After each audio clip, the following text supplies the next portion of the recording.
siento más a gusto aquí que en la librería Tercios. No quiere decir, no es por desmerecer la librería Tercios, pero no sé, por los bares, o sea, bares y lugares, ¿no? Como decía la canción, ¿no? Que es eso. Pues nada, gracias por estar aquí.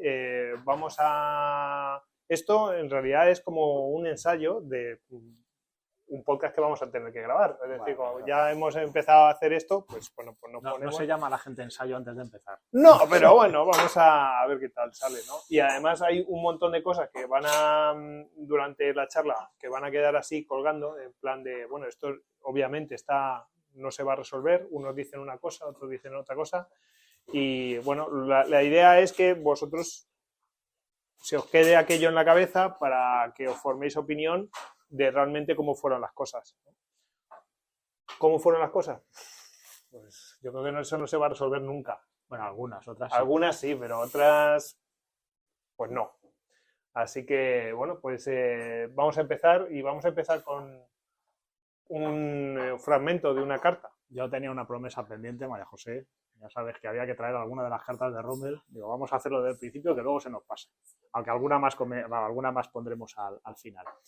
Rommel tenía la costumbre de escribir a su mujer de forma bastante periódica y todas sus cartas las empezaba pues con queridísima Lu, ya se llamaba Lucy. Entonces, en este caso, pues esta carta es del 9 de mayo de 1940, justo antes de empezar la campaña de Francia, el día antes, y escribe: por fin nos estamos preparando, esperemos que esta vez no sea en vano, la operación se había retrasado en varias ocasiones.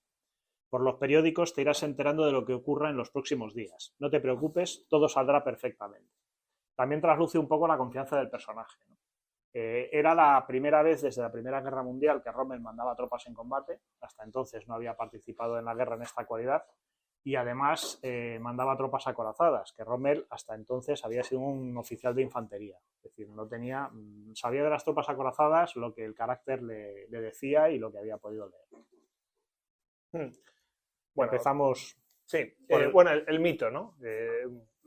Iba a apuntar una cosa, pero bueno, se habla después. El mito se basa en tres cosas principalmente. Una, las acciones que hace en la invasión de Francia. Bueno, pues ese carácter que le llaman fantasma, ¿no? La división fantasma, que se adentra, no se sabe, casi no tiene contacto radio, desobedece. Bueno, pues eso, que después también hablaremos un poco de ello. Sus acciones en el norte de África, con el Afrika Korps. Y la tercera parte, que es, bueno, pues la consideración por parte de los enemigos, al punto de que Montgomery, cuando llega y toma posesión de sus tropas, ¿no? Toma el mando, ¿no? Pues tiene que dar orden de que, oye, que no podéis referiros al enemigo como Rommel. Es que directamente debe ser que la tropa debía estar refiriéndose, en vez de, no, los alemanes, el enemigo, no. Hablan de Rommel, como dice Monty, se acabó. Dejamos de endiosar a este tío y vamos a tratarle como es, como el enemigo. Pues si lo endiosamos, pues no lo vencemos. Y bueno, lo que pasa es que después está, por supuesto, está ese mito, ¿no? Que es el que principalmente nos ha llegado, pero luego hay otras partes más oscuras. Es un personaje al que la propaganda nazi le ha interesado ensalzar. ¿Por qué lo ha ensalzado? Bueno, pues primero porque era un contrapoder a, bueno, pues esa élite militar rancia, de prusiana, bueno, pues ya sabes, esos que te miran por encima del hombro, de esas familias que siempre han sido todos militares y tal. Y bueno, luego otra parte es que asciende misteriosamente y vertiginosamente, bueno, muy rápido, ¿no? Ahí ya entraremos en por qué puede haber ascendido, ¿no? Pero es cierto que tiene un ascenso meteórico. Y luego es que hay un interés por parte del propio régimen también de ocultar sus fracasos, que los tiene. De hecho, bueno, veremos que en algunos aspectos es muy brillante, pero en otros tantos, pues a lo mejor no es tan brillante. No es que sea pésimo, pero no es tan brillante. Y bueno, nos ha quedado el mito y también tiene sus partes oscuras. Va a ser lo que llamaríamos hoy una figura mediática, básicamente. Bueno, de hecho, eso va a ser una de las causas, tenía que apuntar, pero bueno, está bien, esa figura mediática va a ser también una maldición, como veremos. No vamos a hacer spoiler, pero vamos, tampoco hace falta que, a poco que conozcamos el personaje, veremos que eso va a tener una contrapartida que después pues, le va a costar la vida. Bueno, y diréis, ¿y por qué ha llegado este mito hasta nosotros con este nivel, ¿no? Es decir, Rommel, yo el primero, ¿no? Rommel, zorro del desierto, bueno, la leche, no sé cuánto, pim, pam, pum, en fin. Bueno, pues uno de sus lugartenientes, es el jefe de su Estado Mayor, publica, bueno, pues un libro, unas memorias y, bueno, que viene a hablar, pues, de la invasión de 1944, está refiriéndose a Normandía.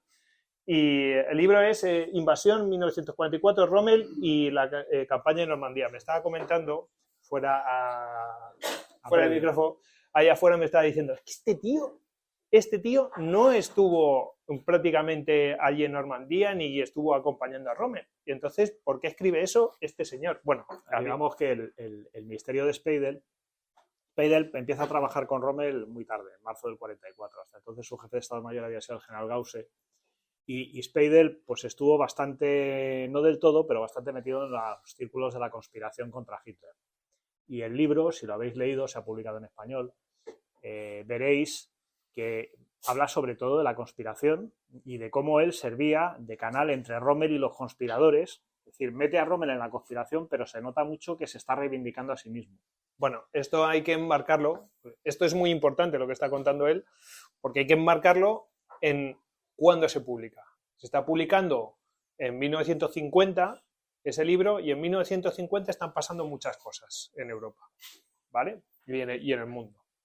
No quiero dejarme ninguna, pero bueno, digamos que este señor también tiene un ascenso bastante meteórico y de ser un tipo que trabajaba en la Alemania nazi, siendo, bueno, lugarteniente de Rommel y tal, pues llega a ser uno de los primeros generales de 4 estrellas de la, bueno, del nuevo ejército alemán y además, bueno, pues forma parte de la OTAN al punto de que, bueno, llega a ser el comandante supremo de la OTAN. O sea, un tío que en principio han estado combatiendo contra él, ¿no? Y ha tenido un ascenso de repente en posguerra meteórico. Bueno, pues, ¿qué está pasando ahí detrás? Bueno, ahora veremos. Pero es que además hay otras dos cosas. Hay un libro que es Rommel, el zorro del desierto, de Desmond Young, que se publica en 1950 y, bueno, después se hace una película que si no habéis visto la película, yo creo que es una película de estas clásicas de Segunda Guerra Mundial y bueno, pues un panegírico de Rommel. Con James Mason haciendo de Rommel. En fin, recomendable acudir a ella. Bueno, es un cine, pues, quizá un poco lento para de los años 50. De los años típicas 50. películas bélicas de los años 50. Sí.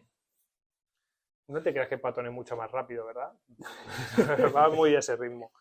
Y luego se publican de Rommel Papers por Basil Liddell-Hart, es en inglés, y bueno, que saca pues una colección de bueno, epistolar y otro tipo de papeles, bueno, pues del propio Rommel, y bueno, pues sale toda esa información, veremos que hay, bueno, eso es de la información que se conserva, hay alguna información que también se perdió, ya lo veremos, pero bueno, ¿qué pasa? Se enfoca toda un poco a la parte más luminosa de Rommel.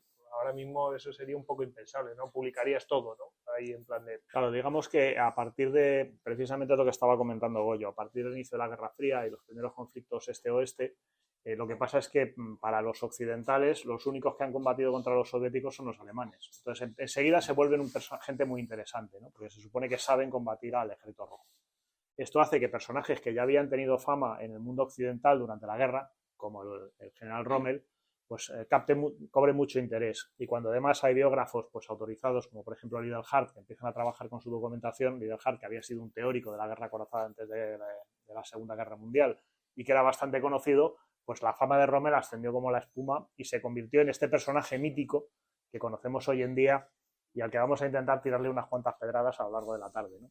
Y que van a ser pedradas, pero vamos, con onda casi, ¿no? Tampoco somos tan malos. Bueno, a ver, hay que darle, ¿no? Es decir, hay que dar que pensar, ¿no? No porque sí, sino porque en realidad el personaje da que pensar. A ver, ¿cómo era este señor? que para mí es lo interesante, es hacerse preguntas sobre este personaje en distintas situaciones. Bueno, este libro se publica, que son los papeles de Rommel, se publica en 1953. Como veis, estamos siempre en 53. Bueno, ¿qué es lo que está pasando? En esos años, son años de la Guerra Fría, ya se ha desatado. Y bueno, pues hay una preocupación de Estados Unidos. ¿Por qué? Porque primero se acabó el monopolio nuclear. Ya no, ellos no tienen monopolio nuclear, con lo cual ya eso ya no es su corral. Y entonces también tiene el tema de que en la guerra en China, pues la ha ganado pues, pues los partidarios comunistas, el Partido Comunista Chino, y bueno, pasa a ser pues del enemigo, ¿no? Y luego además tiene la guerra de Corea. ¿Y qué pasa? Pues que dicen, bueno, pues aquí hay que hacer un acercamiento.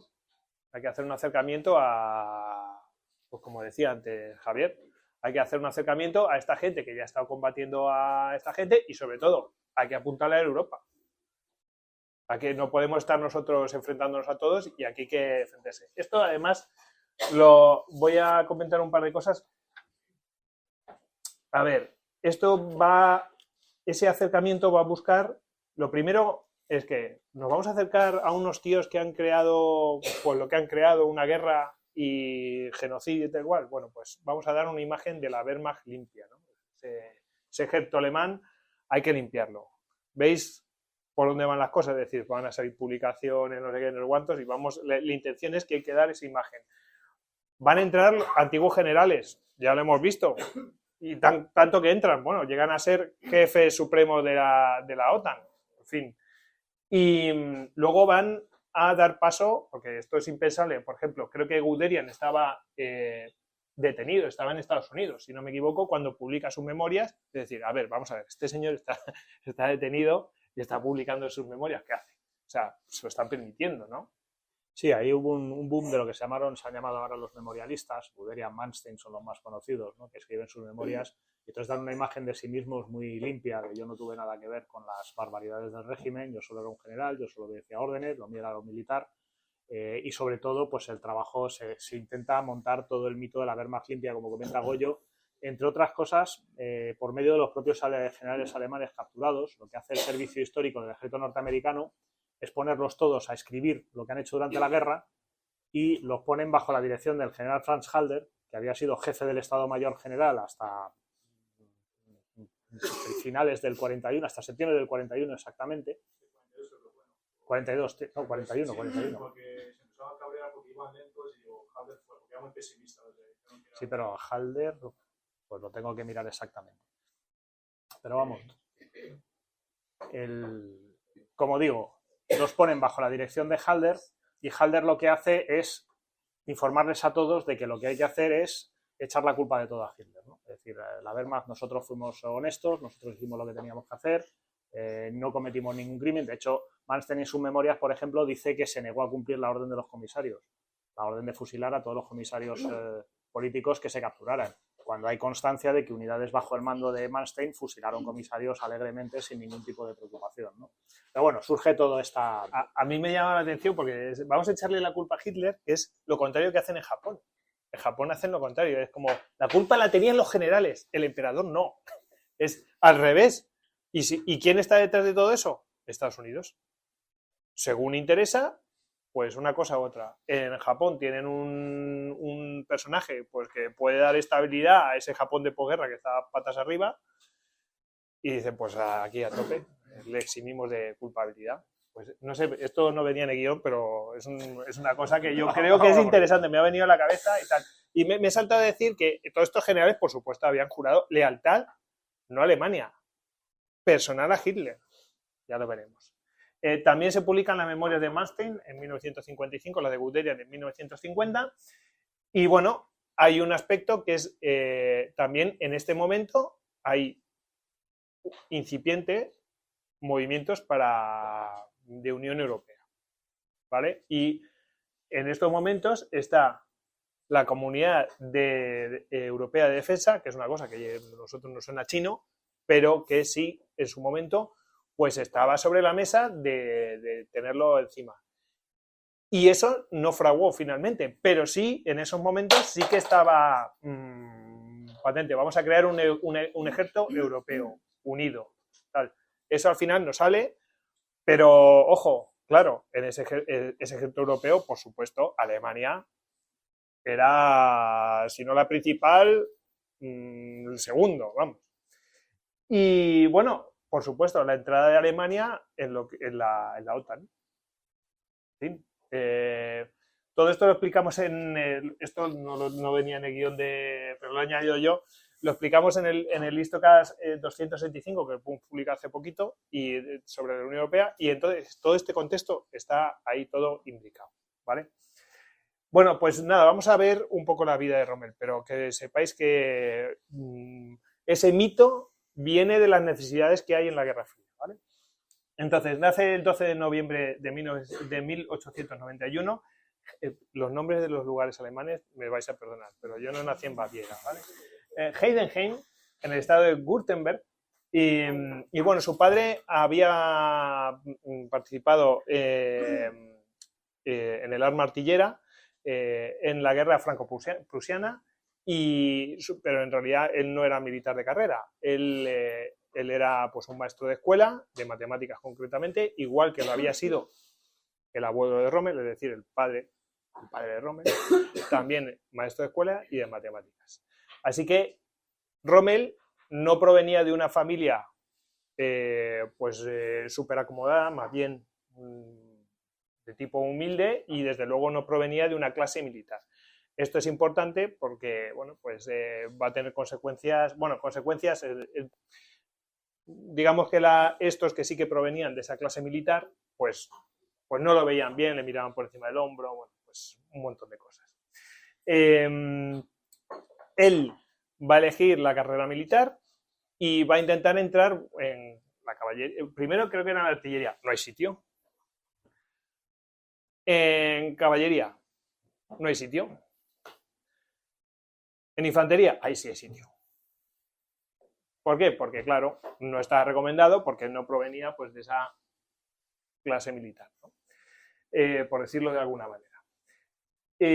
Bueno, aquí ya vienen una serie de ascendido, tal, bueno, en fin. En 1910, con 19 años, entra en el regimiento de Württemberg, es ascendido a sargento, él en realidad quería ser oficial. De hecho, lo envían a Danzig para estudiar y poder acceder a mejores puestos de oficial, y ahí conoce a su mujer, bueno, la que sería su mujer, Lucie Marie Molin. Y bueno, pues de ahí sale ya con el rango de alférez. Digamos que, te interrumpo, el truco, igual que hubo un tiempo en que aquí en España los que querían ser pilotos comerciales se apuntaban al ejército del aire, donde se formaban como pilotos, se quedaban unos años y luego se iban, pues el sistema que había entonces en Alemania para la gente de familias más humildes que querían acceder a la oficialidad era ser aceptados como soldados, como reclutas en un regimiento, en este caso el de Württemberg, y ahí presentarse o conseguir que ese regimiento los recomendara para las academias de oficiales correspondientes, ¿no? Entonces entraban como aspirantes y si conseguían llegar a la academia, pues ya iniciaban una carrera de oficial, que fue el camino que llevó Rommel. De hecho, era un personaje particular, porque él no, quiero decir, no era lo habitual encontrarse una persona como él, pues de origen humilde, que no pertenecía a ese estrato, ¿no? Como hemos mencionado. Bueno, pues en agosto de 1914 estalla la Primera Guerra Mundial. El 18, pues los ejércitos alemanes se ponen en marcha, y el 19 empieza a escuchar ruido de la artillería. ¿Ibas a apuntar algo? No. Bueno, su primera acción es en el 22 de agosto en el sureste de Bélgica. Va a tomar Blaine y bueno, pues ¿qué pasa? Una cosa habitual que va a ser continuo en sus acciones es que su tropa pues se va a adentrar demasiado en territorio enemigo y bueno, va a llegar incluso a separarse de lo que es el grueso del ejército. Y entonces, bueno, esto es un poco metáfora, ¿no? de un montón de cosas que le van a pasar.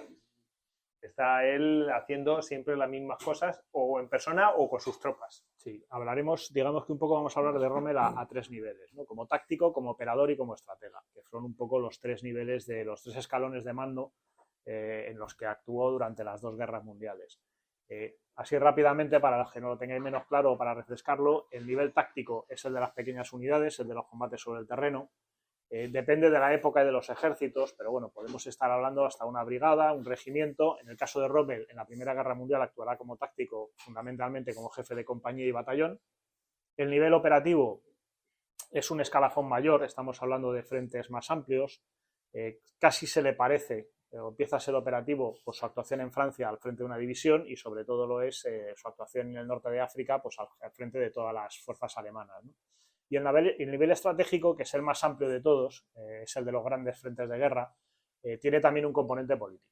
Entonces, Rommel entrará en el nivel estratégico cuando se le encomienden misiones en Italia, en el norte de Italia, después del derrocamiento de Mussolini y de la rendición italiana, y cuando, digamos, combata como jefe del grupo de ejércitos B en Normandía durante las operaciones anteriores y posteriores al desembarco, ¿no?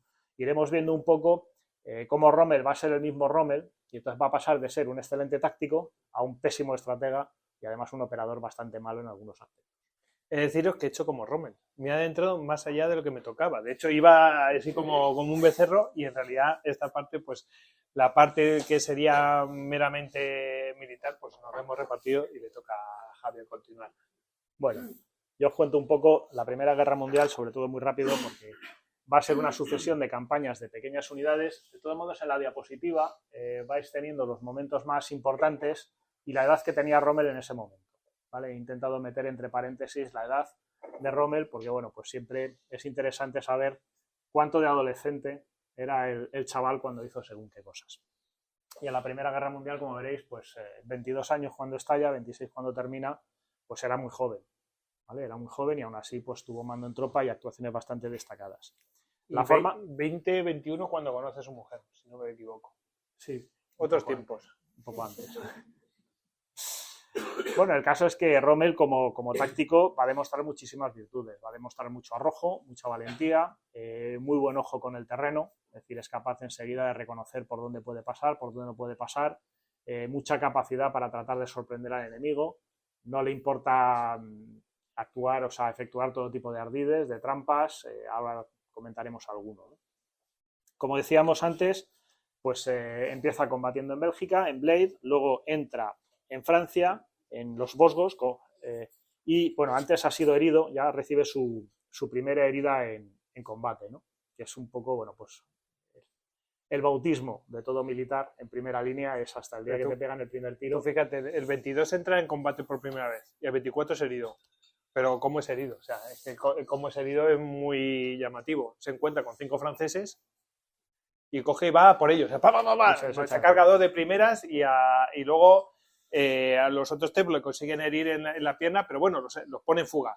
Pero vamos, 1 contra 5 y los pone en fuga. Bueno, y de hecho se gana una cruz de hierro de segundo. En estas acciones va a ganar las 2 cruces de hierro, la de segunda y la de primera clase, muy rápido, y lo cual es una demostración de que enseguida se reconoce su valor, pero lo que no gana son ascensos. Alguna cosa es que está muy bien, eres un tío la pera, ¿no? Está muy bien, muy valiente, muy arrojado, muy echado para adelante, pero vamos a quedarnos donde estamos, no nos vayamos a complicar demasiado la vida. El caso es que, bueno, va actuando en operaciones en Francia hasta, a ver si me toco trocito, bueno, hasta que lo mandan al batallón de montaña de Württemberg. He querido traer esta foto porque la verdad es preciosa, es de las pocas que hay de esta unidad, ¿vale? Aquí creo que están fotografiados en Rumanía, pero no lo juraría, porque, bueno, buscar a Wally.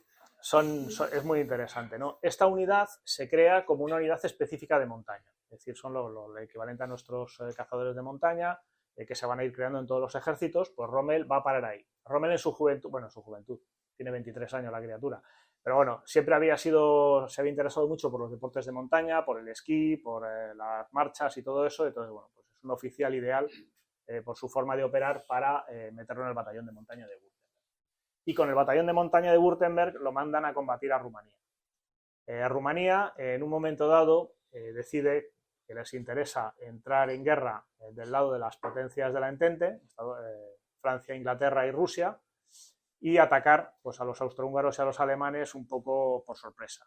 La cosa les sale fatal, los rumanos son derrotados rapidísimamente, empiezan a encajar golpes de todo tipo y entre otras, bueno, pues este batallón de montaña de Württemberg es enviado allí para combatir en diferentes escenarios, ¿no? Digamos, en una parte es cuando se le da un permiso para ir a Danzig, que es cuando se casa con Lucy Marie Molin, pues a mitad de la guerra, y luego, bueno, pues se le envía a Francia de vuelta entre enero y julio de 1917, pues para seguir combatiendo allí. Es decir, como ser una tropa especializada, el batallón de montaña de Württemberg lo van a ir moviendo allí donde haga falta, donde haya ofensivas importantes, es decir, van a haber bastante acción. Aquí vemos un croquis de los que hacía Rommel para su gente, ¿no? Era interesante traerlo porque el tío, además de impartir órdenes más o menos sobre el terreno, pues sí tiraba de lápiz si había que dar algún tipo de indicación. Y aquí, bueno, pues las acciones posteriores en el Monte Cosna, donde su batallón va a perder hasta 500 hombres, el batallón de Württemberg, que no lo manda él, pero al que pertenece, va a perder 500 hombres. Las primeras acciones que hacen en montaña son catastróficas, porque no están equipados. O sea, la gente se cree, o los mandos se creyeron, que poniendo el de montaña detrás del nombre, pues ya sabrían todos trepar como cabras y aguantar temperaturas bajo cero como si tuvieran la grasa de las focas. Y el caso es que no fue así, o sea, fue bastante duro, hasta que poco a poco pues lo fueron equipando, se fueron curtiendo, ya los que habían sobrevivido las primeras noches pues ya no había quien se los cargara y así fue funcionando un poco la cosa, ¿no? Obviamente su momento de gloria es durante la ofensiva de Caporetto, que lo mandan en Italia, ¿no? Ahí lo mandan en Italia. Digamos que en Italia los austrohúngaros lo habían estado pasando bastante mal. La ofensiva de Caporetto se la conoce como la 11ª batalla de Isonzo, es decir, había habido 10 antes, en que los italianos habían ido royendo poco a poco.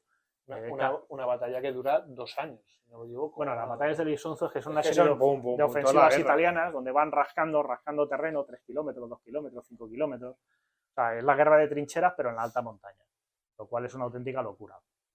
Y llega un momento en que el ejército austrohúngaro está en tan mal estado que bueno, pues los alemanes deciden mandar tropas para hacer una ofensiva y un poco restablecer la situación. Y ahí mandan a Rommel con su batallón de montaña de Württemberg para operar. Y aquí pues es donde se cubre de gloria tomando el monte Matajur. Una operación, aquí la tenemos cartografiada, el batallón de Württemberg está aquí. Vamos a decir que esta cartografía no está así de internet flotando por... Se le ha robado Despertaferro, pero porque tengo contacto. ¿Vale?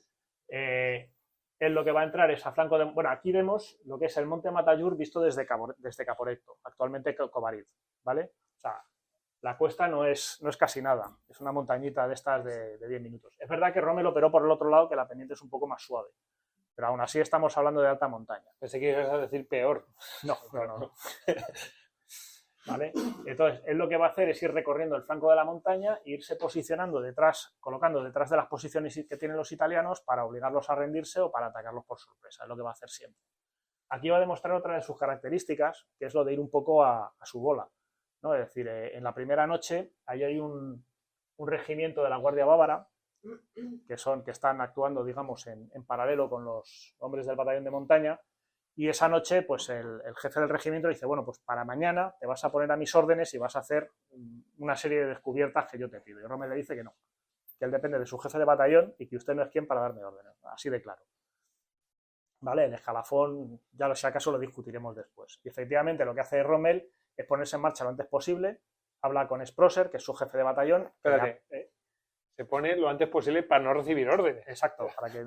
¿no? Y tira para adelante. Él es su propio. Su jefe de batallón le apoya en esto, dice, no, tú sigue con tu misión, nosotros tenemos nuestras funciones, y él lo que va a seguir es circulando, haciendo ganchos por la montaña para irse metiendo. El día 26 llega a Polava. Aquí es donde va a utilizar otro de sus trucos, ¿no? En Polava se encuentra con toda una brigada de bersaglieri italianos que se están retirando.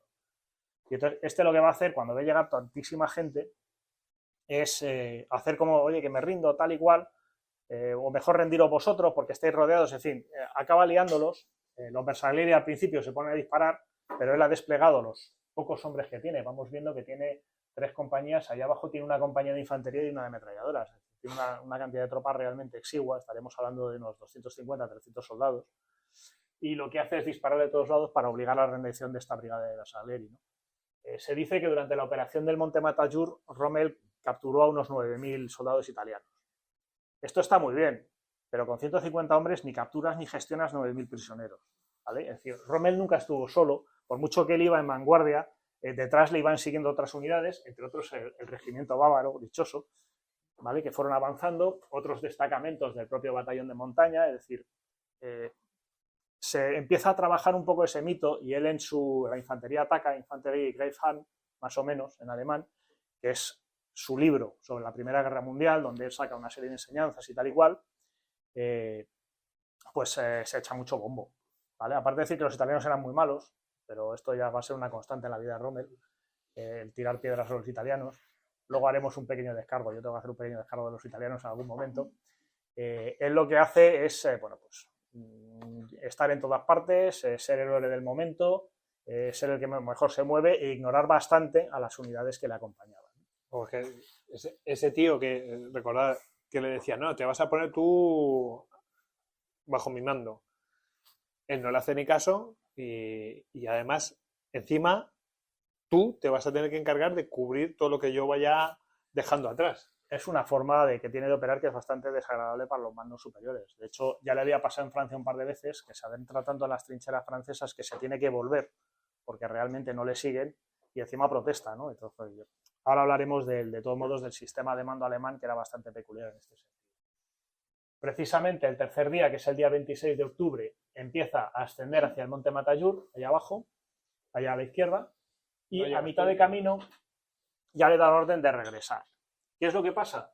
El frente, en realidad, recorre un poco toda esta zona por donde están las montañas. Es decir, Rommel no se está adentrando en el dispositivo enemigo, lo está cogiendo por detrás. Y es verdad que está llegando a la 12 División de Infantería, las tropas de la 12 División de Infantería que lleguen hasta lo alto de Matajur, o sea, los que sí han subido esta cuesta, van a llegar muy poquito después de Rommel, ¿vale? Pero digamos que el heroísmo y el éxito es suyo. A él se le dice que se dé la vuelta porque están llegando otras tropas y quieren volver a concentrar el batallón y lo que hace es mandar a la mayoría de las compañías que tiene de vuelta, pero él sigue avanzando con un centenar de hombres y unas pocas ametralladoras. Es decir, yo voy a llegar a lo alto de esa montaña mal que os pese. Y efectivamente, llega a lo alto de la cima, por este éxito le darán la Blue Max, la orden Pour le Mérite. Creo que además incluso tuvieron pelea por quién había subido primero. Sí, hubo ahí un poco de... Pero vamos, parece que sí que fue Rommel, que la 12 División de Infantería... Sí, al final se lo concedieron, porque cuando fueron a dársela, no, pero si ya le hemos dado que ya había alguien que había subido, no, pero si el primero fue él. Exacto, se la dieron primero al oficial de la 12 División de Infantería, que llegó un poco después, y Rommel, ni corto ni perezoso, protestó airadamente y dijo que no, que esto no era así, que la medalla era para él porque él había llegado primero. No, pero yo ya la he dado, decía el oficial al cargo. Pero bueno, seguirá en Italia hasta el 1 de enero de 1918 y luego, por alguna razón curiosa, es verdad que los puestos de Estado Mayor en el ejército alemán eran bastante prestigiosos, pero por alguna razón curiosa se le quita el mando directo de tropas y se le manda a ejercer en un Estado Mayor durante el resto de la guerra, ¿no?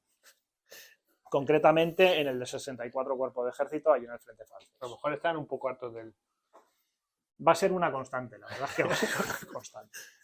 Y luego veremos el momento más sangrante y el momento más bonito precisamente de esta parte de la historia de Rommel. Acaba la guerra, el 11 de noviembre de 1918 se firma el armisticio con Alemania derrotada y empezamos pues otra fase de la historia, ¿no? Aquí te paso los mandos. Bueno, pues nada, pues aquí ya vamos a entrar en una época bastante oscura para Alemania y bueno, pues vamos a ver un poco la situación. Vamos a ver, tras el Tratado de Versalles, pues ¿qué hay? Pues unas compensaciones económicas salvajes que Alemania apenas puede asumir. Luego además hay unas pérdidas territoriales de Alsacia y Lorena, pues bueno, muy importantes, como sabréis cuando estudiasteis en el instituto, pues no, en fin. Técnicamente Alsacia y Lorena no son pérdidas territoriales de Alemania, me perdonarás. Ya, están en disputa, ¿no? Por decir algo. Y también lo que se llama el corredor de Danzig, ¿no? Y bueno, además hay una reducción, en plan, esto no puede volver a pasar, hay una reducción de las Fuerzas Armadas enorme. Pues se tiene que limitar las Fuerzas Armadas a 100.000 hombres y a 10.000 oficiales. Con lo cual, bueno, pues se quedan las Fuerzas Armadas en nada, eso no es rival para nada. ¿Cuántos murieron en Verdún? Por poner en contexto. Muchos más. No sé si en el Somme o en Verdún fueron 1 millón de hombres, sino Sí, en general, son batallas por ambos bandos. O sea, de para que desgaste. pongamos un poco en contexto de qué son 100.000 hombres A ver, para Alemania. Lo que dejan a Alemania es esta Reichswehr, es una especie de gendarmería con ínfulas. O sea, realmente es un ejército que no sirve Pues absolutamente. para mantener el orden y a duras penas. Efectivamente, que es lo primero que van a hacer precisamente con los problemas, digamos, la revolución rusa va a intentar extenderse a Alemania, va a haber una serie de golpes y de intentos de golpe de los partidos comunistas. Ya había empezado con la flota, es decir, la flota alemana, digamos que en noviembre de 1918 se planea la posibilidad de hacer una última salida a sangre y fuego y que nos hundan allí, pero nos vamos a llevar por delante todos los británicos que podamos. Sorpresa de los almirantes cuando en vez de la bandera imperial lo que empiezan a analizar todos los barcos es la bandera roja, ¿no? Porque ha habido un motín de la marinería que ha dicho que allí no se van a dejar matar, que no nos vamos a salir para que nos masacréis porque vosotros queréis conservar algún tipo de orgullo, de honra o de lo que sea. Y ahí empieza una serie de sucesos que después de la guerra, bueno, pues van a promover una serie de revueltas y la creación de los Freikorps, Sí. que son los cuerpos francos que... A mí eso me produce pero mazo de escalofríos, porque eso es como grupos paramilitares, básicamente. Eso es formados por súper antiguos chungo. militares y con oficiales. Rommel va a intervenir muy poquito en esta historia. Él está de guarnición y salvo en una ocasión... Pero vamos, que eso es un caldo de cultivo para lo que va a venir después, maravilloso, o sea, se entiende perfectamente. Además les prohíben tener pues submarinos, carros de combate, aviación y bueno, pues la flota que ya tenían, pues todas las cosas que molan. se les quedaron un montón. Es como cuando te ponen a régimen, por lo mismo. Tal cual. Bueno, iba a enlazarlo con otra cosa, pero da igual, es un poco off topic. La pérdida de la flota, llega un momento que antes de que se lo queden ellos, pues los hundimos, ¿no? Sí, Capa bueno, flow y en todo. el 19 se autohunde. Sí, tremendo.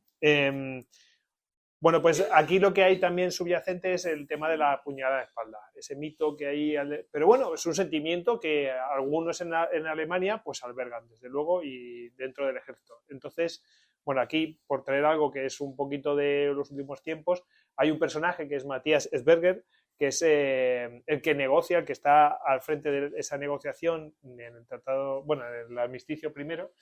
¿Y qué pasa? Pues bueno, pues que este hombre pues negocia unas cosas para acabar con la guerra.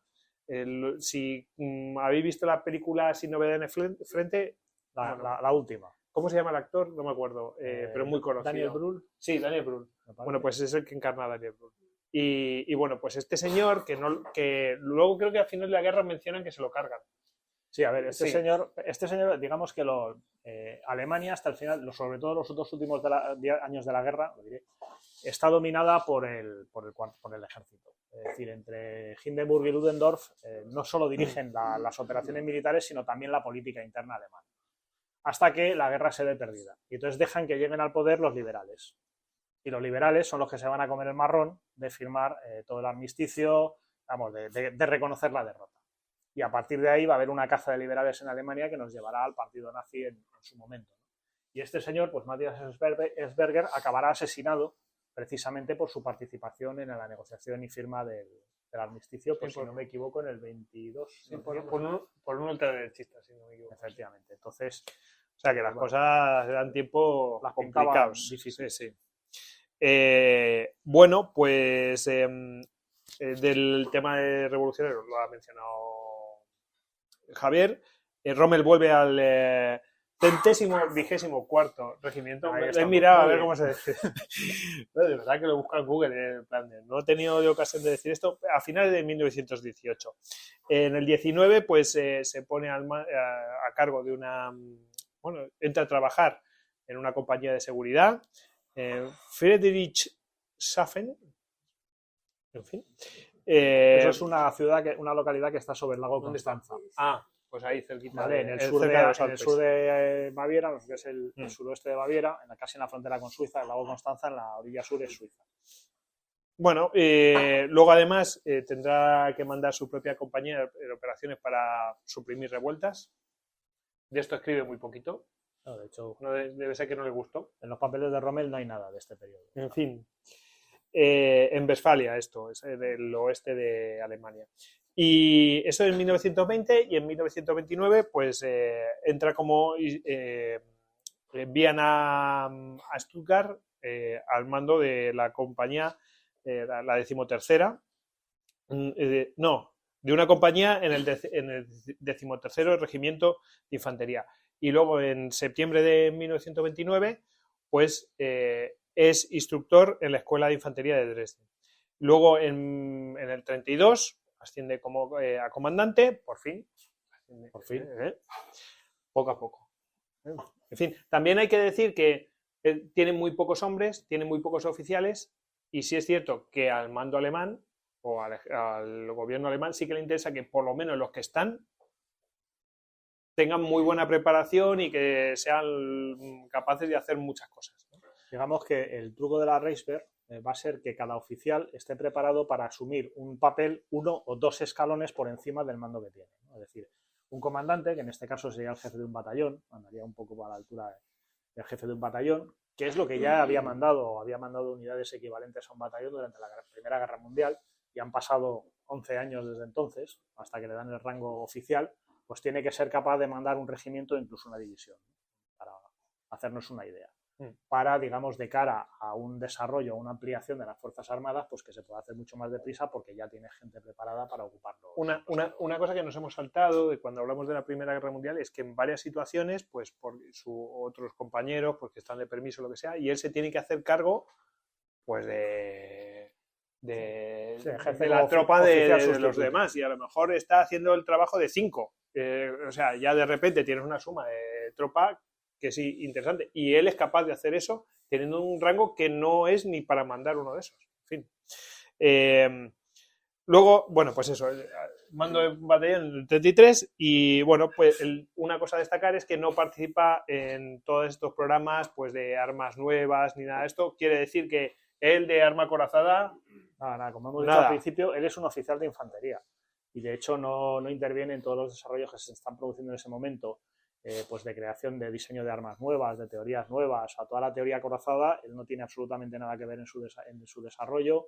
Los planes de ampliación del ejército alemán, de crear una fuerza aérea y todo eso, tampoco, o sea, él vive su vida de guarnición al tran, como el que juega al bus pasando de todo, y bueno, pues tranquilamente sin mezclarse, hasta que en el 33, en el 34, concretamente, pues conoce a un señor de bigotito, poco simpático, como sabemos, pero que en ese momento molaba mucho, y las cosas empiezan a cambiar. Pero diréis, bueno, ¿y ese señor de bigotito de repente le dio así para conocer el arma acorazada? No, bueno, eso ya veremos por qué conoce el arma acorazada y...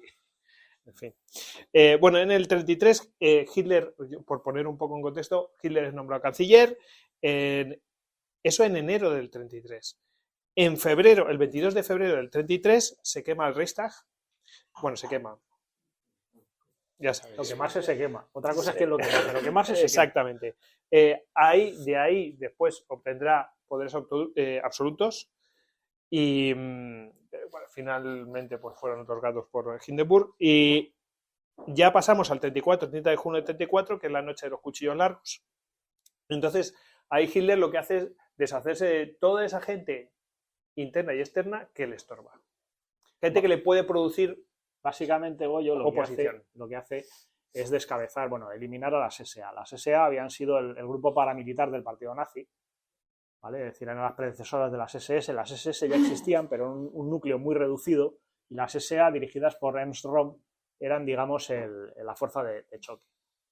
Y dentro del ejército tenían mucho miedo de que esas SA se convirtieran en el ejército alemán y ellos verse relegados a un segundo plano. ¿Qué hace Hitler? Se carga a las SA, o sea, acusando además a Röhm de homosexualidad, y en fin. Pues parece que con todo lo malo. Parece que en este caso con cierta razón, lo cual en ese momento era punible. Bueno, pues descabeza toda la cúpula, disuelve la organización y tranquiliza al ejército en ese sentido. Pero si hubiera dicho que se come niños, también lo hubiera dicho, y ya está. En el fondo, el que manda, manda. ¿Qué es lo que consigue a cambio? Que al morir Hindenburg, él es nombrado presidente del Reich, y el juramento de los militares a la patria se va a convertir en juramento personal al Führer, a Hitler, que es lo que, digamos, ellos cuelan en esta circunstancia. ¿Y qué juran todos los militares? Lealtad. Y aquí es donde Rommel... Es como, es un pago, ¿no? En plan, nos has quitado estos tíos que realmente nosotros tememos que se convierten en un ejército paralelo, y entonces me vais a jurar lealtad. En fin, así están. Bueno, pues sí, así están las cosas. Y en septiembre de 1934, bueno, Hitler visita una localidad que se llama Goslar.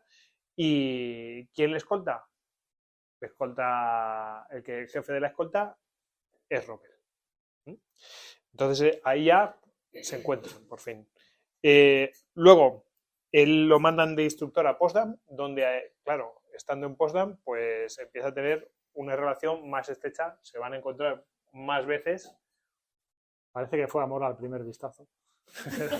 No, pero fíjate, eso que mencionas es interesante porque mucha gente, lo que tiene una de sus tesis es que Hitler lo que tenía, la opinión de la primera impresión era fundamental para Hitler y parece que le entró por los ojos, por la razón que sea, y bueno, pues eso fue importante para él y de hecho le ayudó muchísimo, como ahora veremos. También eso fue en 1935. En el 36, bueno, ya sabéis que el partido nazi en Nuremberg montaba unos eventos gigantescos y bueno, y el que se encargaba... Como la Feria de Abril, pero en lúgubre.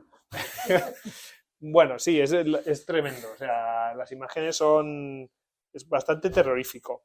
Y bueno, ¿quién se encargaba de la escolta de Hitler en el 36 en el evento de Nuremberg? Bueno, pues Rommel otra vez se encargó y fue felicitado personalmente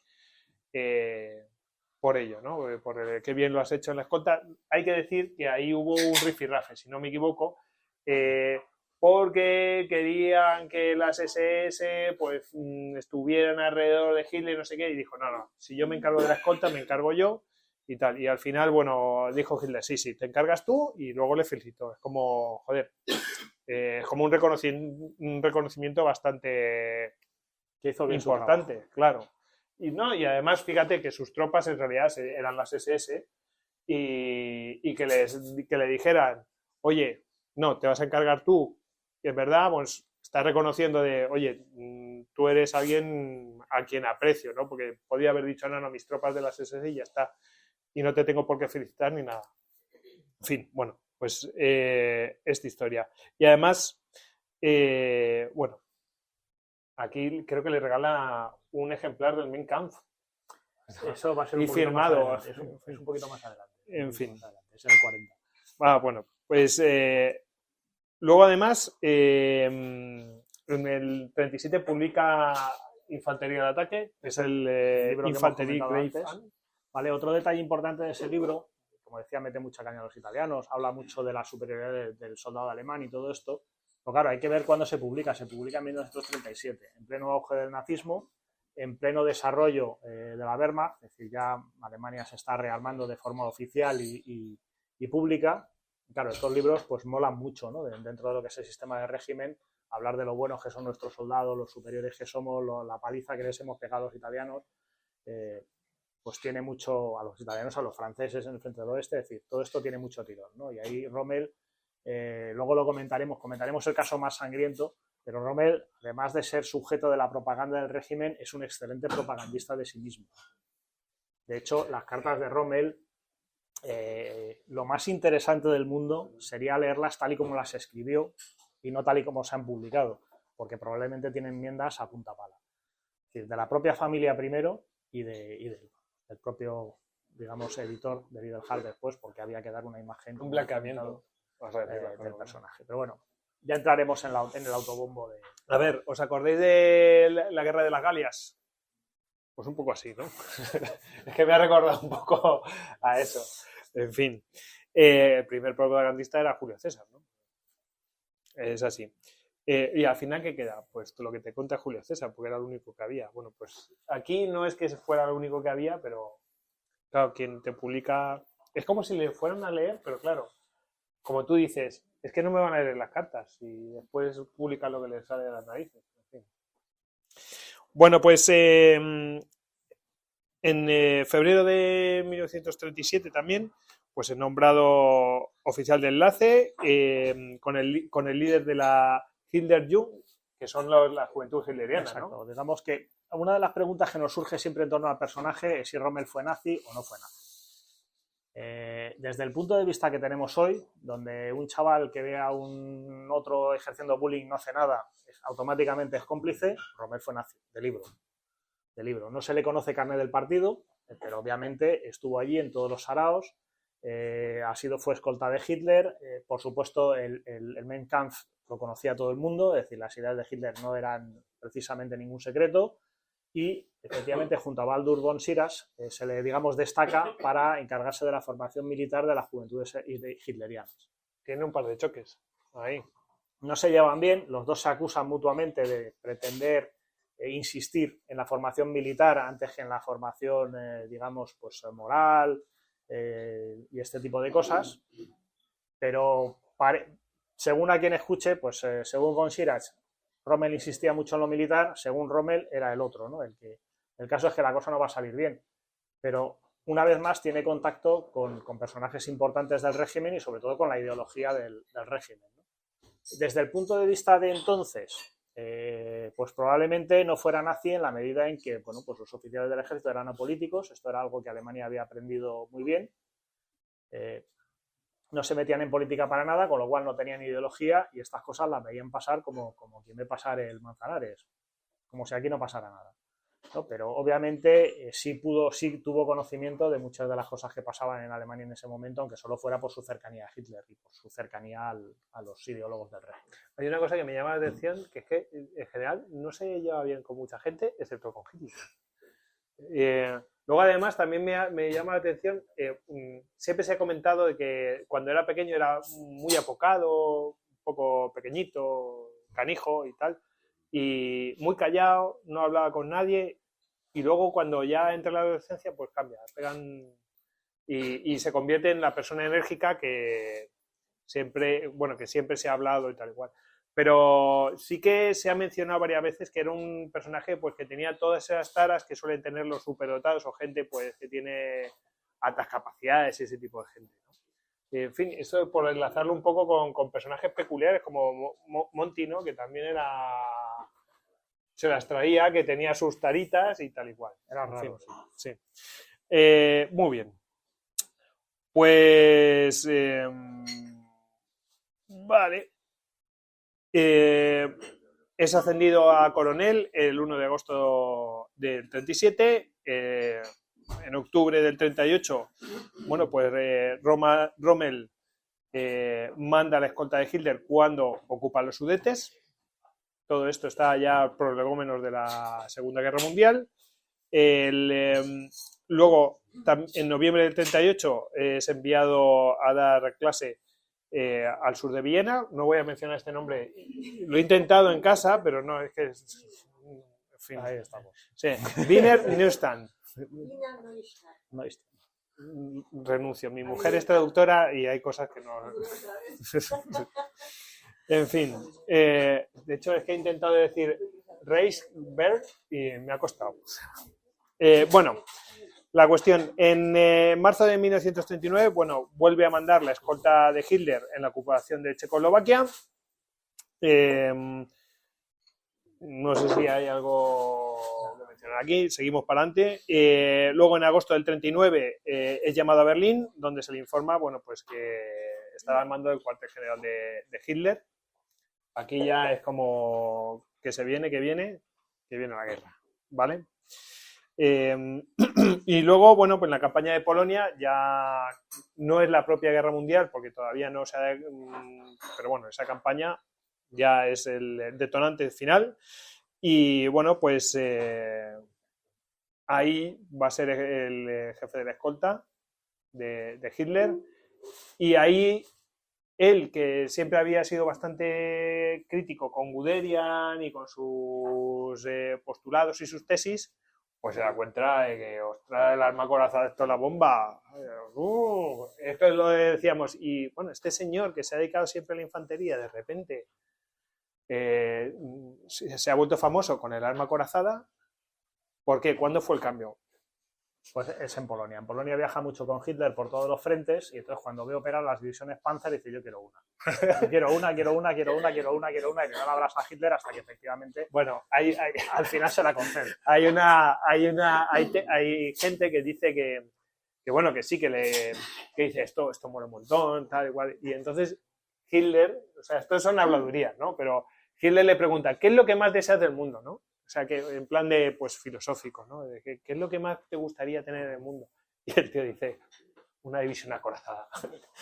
En fin. Y efectivamente el niño no. Sí. Bueno, aquí ya no me voy a entrar como Rommel, que esto ya me toca la campaña de Francia. Y nos pasamos a hablar un poco de Rommel como operador. No vamos a entrar a la Segunda Guerra Mundial. Bueno, ya ha empezado en Polonia. Como operador, cuando te refieres a operador, digamos, mando de unidades más consistentes. Básicamente va a mandar la 7ª División Panzer en Francia. Esta división, bueno, Rommel, digamos Hitler, le concede el mando el 10 de febrero, un regalo de Navidad atrasado, y a partir de aquí, bueno, pues tiene que empezar. En principio no iba, que no se lo iban a dar a él o algo así, ¿no? Digamos que la invasión de Francia tenía que haber empezado en octubre y luego tenía que haber empezado en noviembre y luego se pospuso hasta marzo, es decir, digamos que él no era el candidato para dirigir una de estas divisiones. Lo que pasa es que el ejército alemán tenía 4 divisiones ligeras en Polonia que convierte en divisiones Panzer de cara a la invasión de Francia. Y a Rommel le toca una de ellas. La más floja, de hecho armada con muchísimos carros de origen checo, con lo cual no era para nada la más, y con menos carros que las demás divisiones. Poco cohesionada. Pero le toca una. Y lo primero que hace es bueno, pues reorganizar su Estado Mayor. Y como descubre que ahí hay mucha gente que habla muy libremente en contra del régimen, pues lo que decide es traerse a unos cuantos gerifaltes o amigos de gerifaltes del régimen nazi para reforzar su posición y cortar este tipo de habladurías. Entre otras cosas, se trae al que había sido director de Der Stürmer, que era el periódico oficial, la revista oficial de las SS. Vamos, niños encantadores que lo que van a hacer es dar una pátina nazi al cuartel general de la unidad. Te iba a decir, al final a él le conceden una división Panzer, se la merecía. Había gente que tenía más méritos, sin duda alguna. Bueno, pero estaba más cerca de Hitler. Claro, pero eso es un merecimiento. Y si tú tienes a gente dentro de así, bajo tu mando, gente que es crítica con el régimen, ¿por qué no te van a criticar a ti que has sido enchufado ahí? El caso es que es el 17 de febrero cuando Hitler regala un ejemplar de Mein Kampf, ¿vale? En cuestión de una reunión, digamos, que tienen allí en la Cancillería, mientras Rommel se está haciendo con el control. ¿Y cómo se lo dedican? Al general Rommel con gratos recuerdos. Y más veces que se van a encontrar.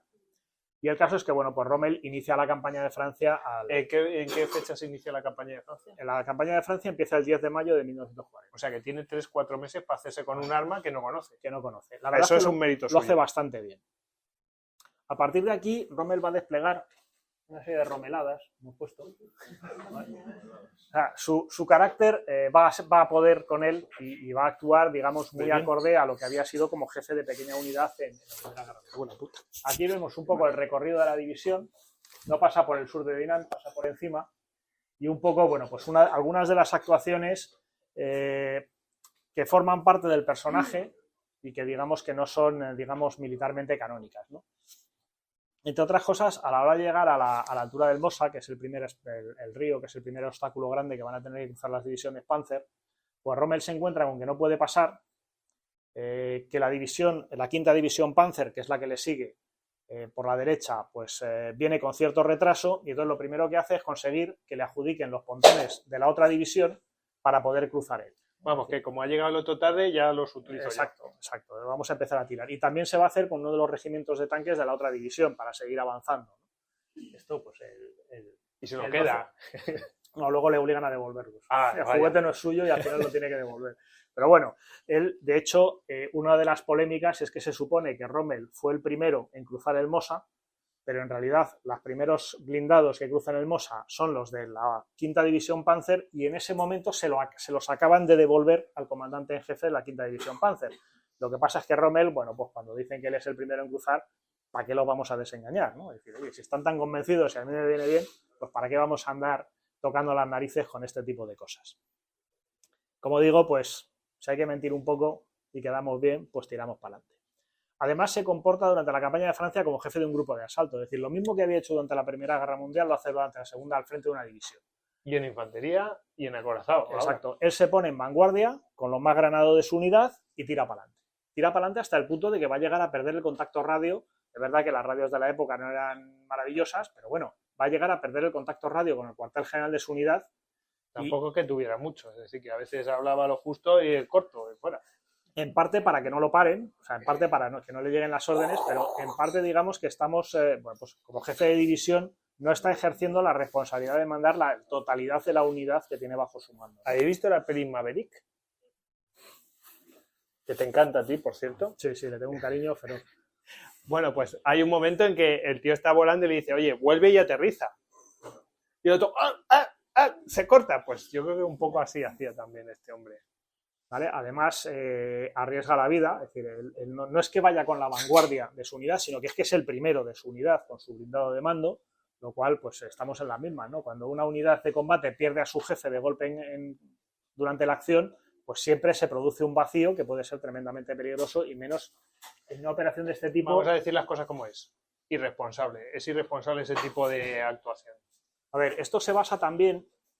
El sistema de mando alemán que comentaba antes, que le íbamos a explicar un poquito, la llamada Auftragstaktik o táctica misión, se basaba en que a los jefes de las unidades no se les decía cómo tenía que hacer su trabajo, sino que se les daba un objetivo y se les explicaba las líneas generales. Es decir, qué tiene que hacer de tu izquierda y qué tiene que hacer de tu derecha. Y tú te buscas la vida. O sea, a diferencia de otros ejércitos como el británico, donde un jefe divisionario podía planificar lo que hacía cada batallón, lo cual era un problema, porque cuando cambiaban las circunstancias, el jefe de batallón tenía que llamar para arriba y decir, ¿qué hago? En el ejército alemán era mucho más fluido y es una de sus grandes bazas. Es decir, ellos, cada jefe sabe a dónde tiene que llegar y cuándo, y se busca la vida como con los medios que tiene. Entonces, en ese sentido tenían mucha más libertad, con lo cual lo que hace Rommel no es del todo raro. También es verdad que se primaba muchísimo más la agresividad y la ofensiva que el oficial que se quedaba parado. Un oficial que se quedaba, o sea, que llegaba a su objetivo y se quedaba parado, tenía mucho más de méritos que el que seguía para adelante. Pero Rommel se pasa. Cuando ve que le van a dar órdenes que no le gustan, pues desaparece, tira para adelante, se deja media división atrás, además todo el escalafón logístico. Otra de las jugadas que le hace a la... Que es el primero, es decir, que una cosa es que tú llevas a tus hombres, pero el primero al que le pueden endiñar es un poco como... Exacto, ¿no? Él lo cuenta en una de sus cartas del día 14 de mayo. Iba a decir que lo leyera. Es tremendo. Los proyectiles cayeron a nuestro alrededor y mi tanque recibió 2 impactos uno tras otro. El primero en el borde superior de la torreta y el segundo en el periscopio. El conductor pisó el acelerador y se estrelló contra los arbustos más cercanos. Pero sin embargo solo había recorrido unos metros cuando el tanque se deslizó por una empinada pendiente en el borde occidental del bosque y finalmente se detuvo, inclinado sobre su costado, en tal posición que el enemigo, cuyos cañones estaban situados a unos 500 metros en la línea del bosque contiguo, no podía dejar de verlo. Había sido herido en la mejilla derecha una esquirla del proyectil que había caído en el periscopio. No era grave, aunque sangraba mucho. Sí, ahí haberse matado. Básicamente, ¿no? No era su función. ¿Alguno se ha metido alguna vez en un vehículo militar, un tanque? O sea, es que tú te vas por ahí, te han matado. O sea, te han matado. Además, le hace otra de las jugadas que le hace al jefe de la quinta división Panzer, von Hartlieb Walsport, que el pobrecito será cesado en mitad de la campaña también, no, parece que no era de estos generales agresivos. El 15 de mayo, Rommel se topa con la primera división de carros de reserva francesa, la que tiene los B-1 bis, unos monstruos enormes con un cañón que le daba 500 vueltas a cualquier carro alemán, pero muy lentos. Rommel entabla combate y lo que hace en cuanto ve que llega la quinta división Panzer es girar hacia el sur, marcharse por un lateral y dejarle el muerto al siguiente, básicamente. Y efectivamente la quinta división Panzer se va a encontrar de morros con esta unidad francesa que tiene poca movilidad, pero que tiene unos carros muy blindados y muy potentes, digamos, y son los que van a tener que solucionar el problema. Esto es como lo de los bávaros, pero peor. O sea, es como, venga. Son más cosas, es decir, esto es una línea, ¿no? El día 16 pues le ordenan que no cruce la línea Maginot, lo que era la extensión de la línea Maginot, porque la línea Maginot se acababa más o menos a esta altura, pero había unas fortificaciones de campaña que iban más o menos hasta la costa, ¿no? Lo que sería la prolongación, ¿no? La prolongación. Tranquilamente la cruza, no, voy a echar un vistazo, ¿no? Voy a hacer un reconocimiento y oye, ya que hemos llegado hasta aquí voy a hacer otro y luego voy a hacer otro y así sigue el tío tranquilamente. Hasta que se produce el combate de Arras. El combate de Arras, aquí a esta altura, básicamente fue esto iba a ser un plan de gran envergadura de los ejércitos franceses y británicos para cerrar precisamente este cuello de botella y aislar a las divisiones acorazadas alemanas, que no se llevó a cabo nunca, pero los británicos sí lanzaron un pequeño contraataque pues, con 2 brigadas, 2 regimientos de carros y algo de infantería.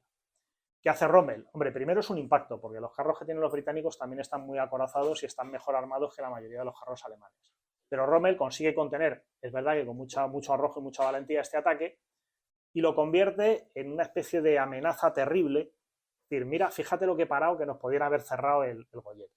Esto era un contraataque táctico, es decir, esto no iba a ningún sitio, más que a pegar un susto a los alemanes. Es decir, en ese momento, tal y como se ejecutó, con 40, 50, 80 carros de combate y 600 soldados, no cierras una brecha de 100 kilómetros. Es totalmente inviable.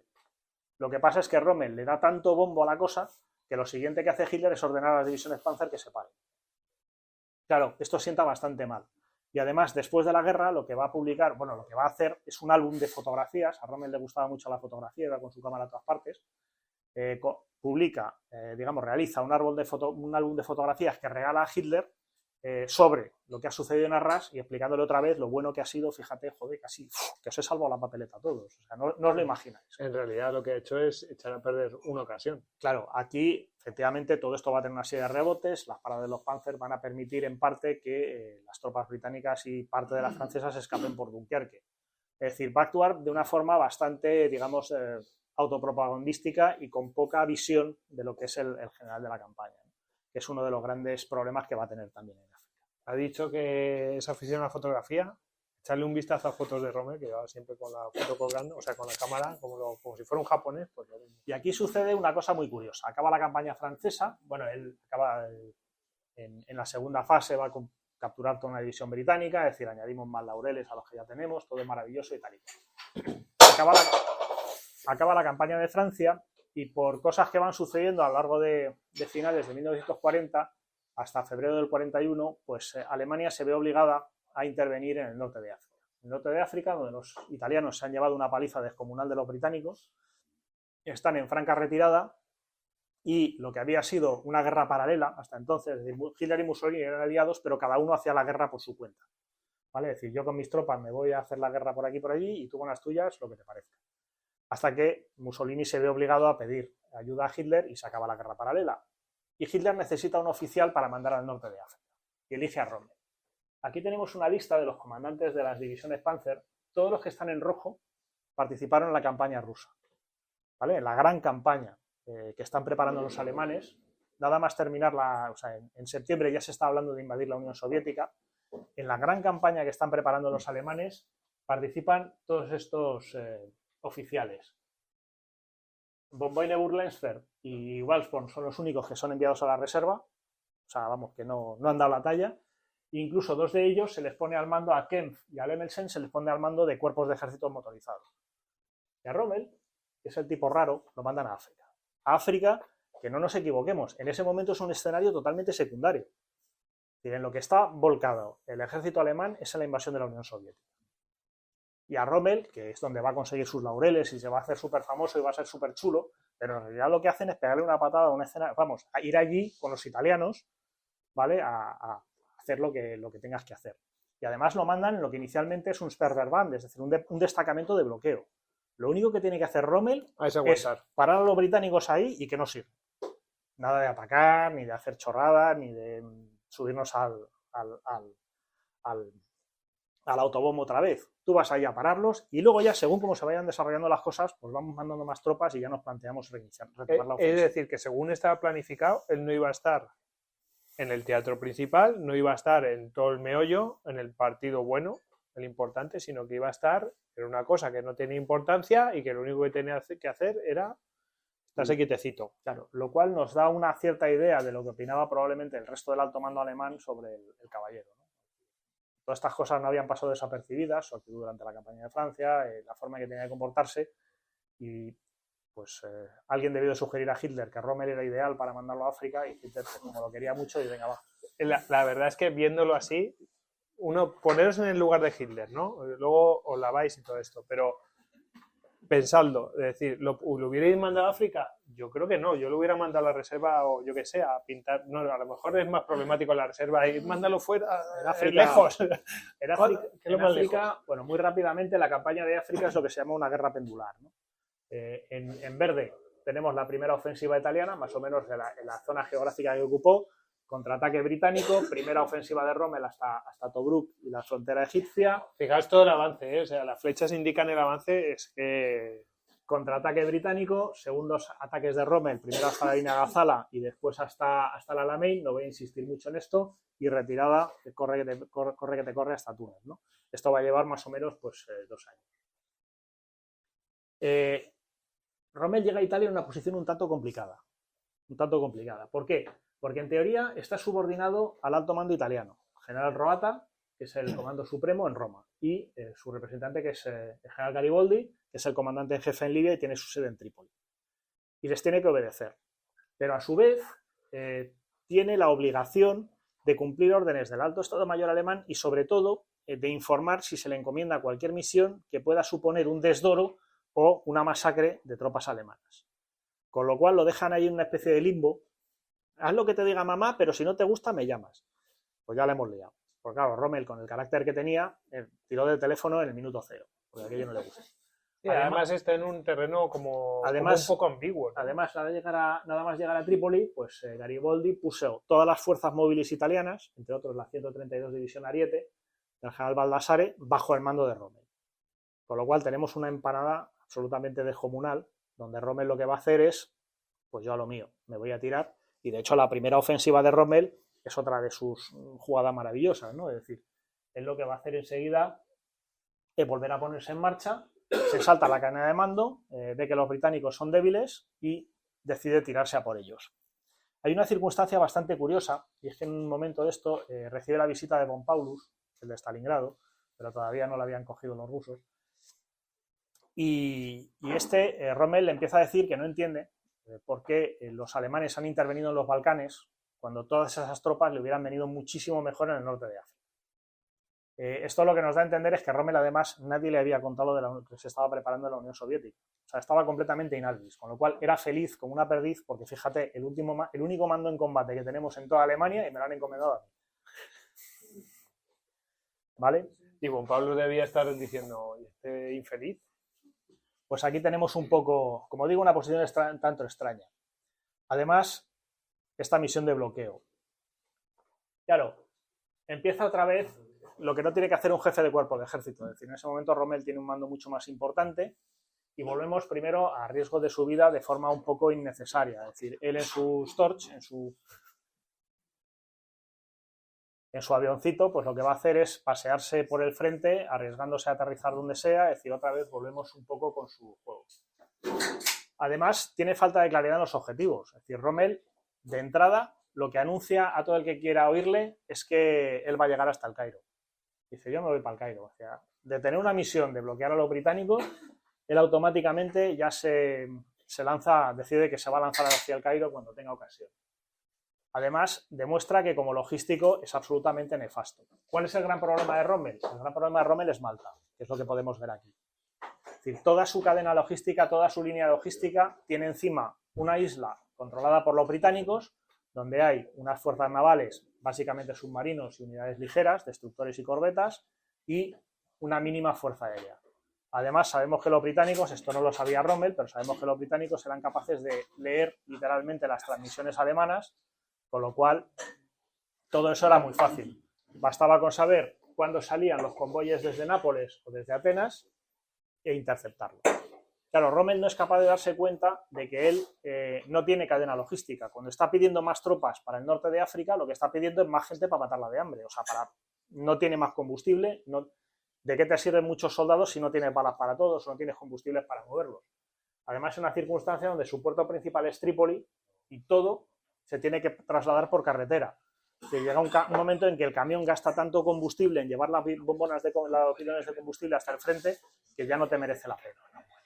Y esto Rommel nunca va a ser capaz de darse cuenta. O sea, él no va a hacer más que pedir más tropas, sin ser consciente de que está en un fondo de saco estratégico. Que es su principal defecto en el norte de África es este. Además, pues la ocultación, ¿no? Es decir, él va a intentar dar la menor información posible sobre sus actividades, sobre qué es lo que piensa hacer, y va, digamos, otra vez a meterse en bastantes problemas. Nos pasa, otra vez, cuando vuelve a tomar la ofensiva a primeros del 42, se lanza contra la línea Gazala, y aquí lo que hace es meter todas sus fuerzas acorazadas detrás del frente británico. Es una idea estupenda si los británicos no tienen a nadie en el sur que te corte la línea de suministro, pero nos volvemos a encontrar con el mismo problema. Él se mete detrás del frente británico y no le llega nada. Y va a pasar momentos muy difíciles, y de hecho la victoria de Rommel en Gazala se debe sobre todo a que los británicos no coordinaron sus ataques. O sea, si los británicos no llegan a perder los papeles y coordinan sus ataques, condena completamente a su cuerpo de ejército a la destrucción en lo que viene a ser pues también una tirada de dados, ¿no? Como dicen los jugadores. Venga, vamos a cogerlos por aquí, que estoy convencido de que no van a saber reaccionar. Y es un poco el estilo. Al final, pues se va a lanzar hacia Egipto. Llega a Egipto, tengo por aquí las notas porque la verdad es que da hasta miedo. Cuando llega a Egipto, pues sus dos divisiones Panzer juntan entre las dos 500 soldados y 55 carros de combate. Madre mía. Los italianos aportan otros 30 y la 90 División Ligera, que es su división de su unidad de infantería, tiene como 1.500 hombres. Es decir, llegan 4 taraos y 2 tuertos. Literalmente a la frontera de Egipto, al Alamein. Claro, al Alamein, donde los británicos han reducido su distancia logística al mínimo y están trayendo tropas de forma constante. Y aún así, se van a producir 3 batallas del Alamein porque en 3 ocasiones Rommel va a intentar romper la posición británica. Además, en un lugar donde no puede hacer lo que ha hecho en Gazala, que es rodear por el sur, porque por el sur hay una depresión y no se puede pasar.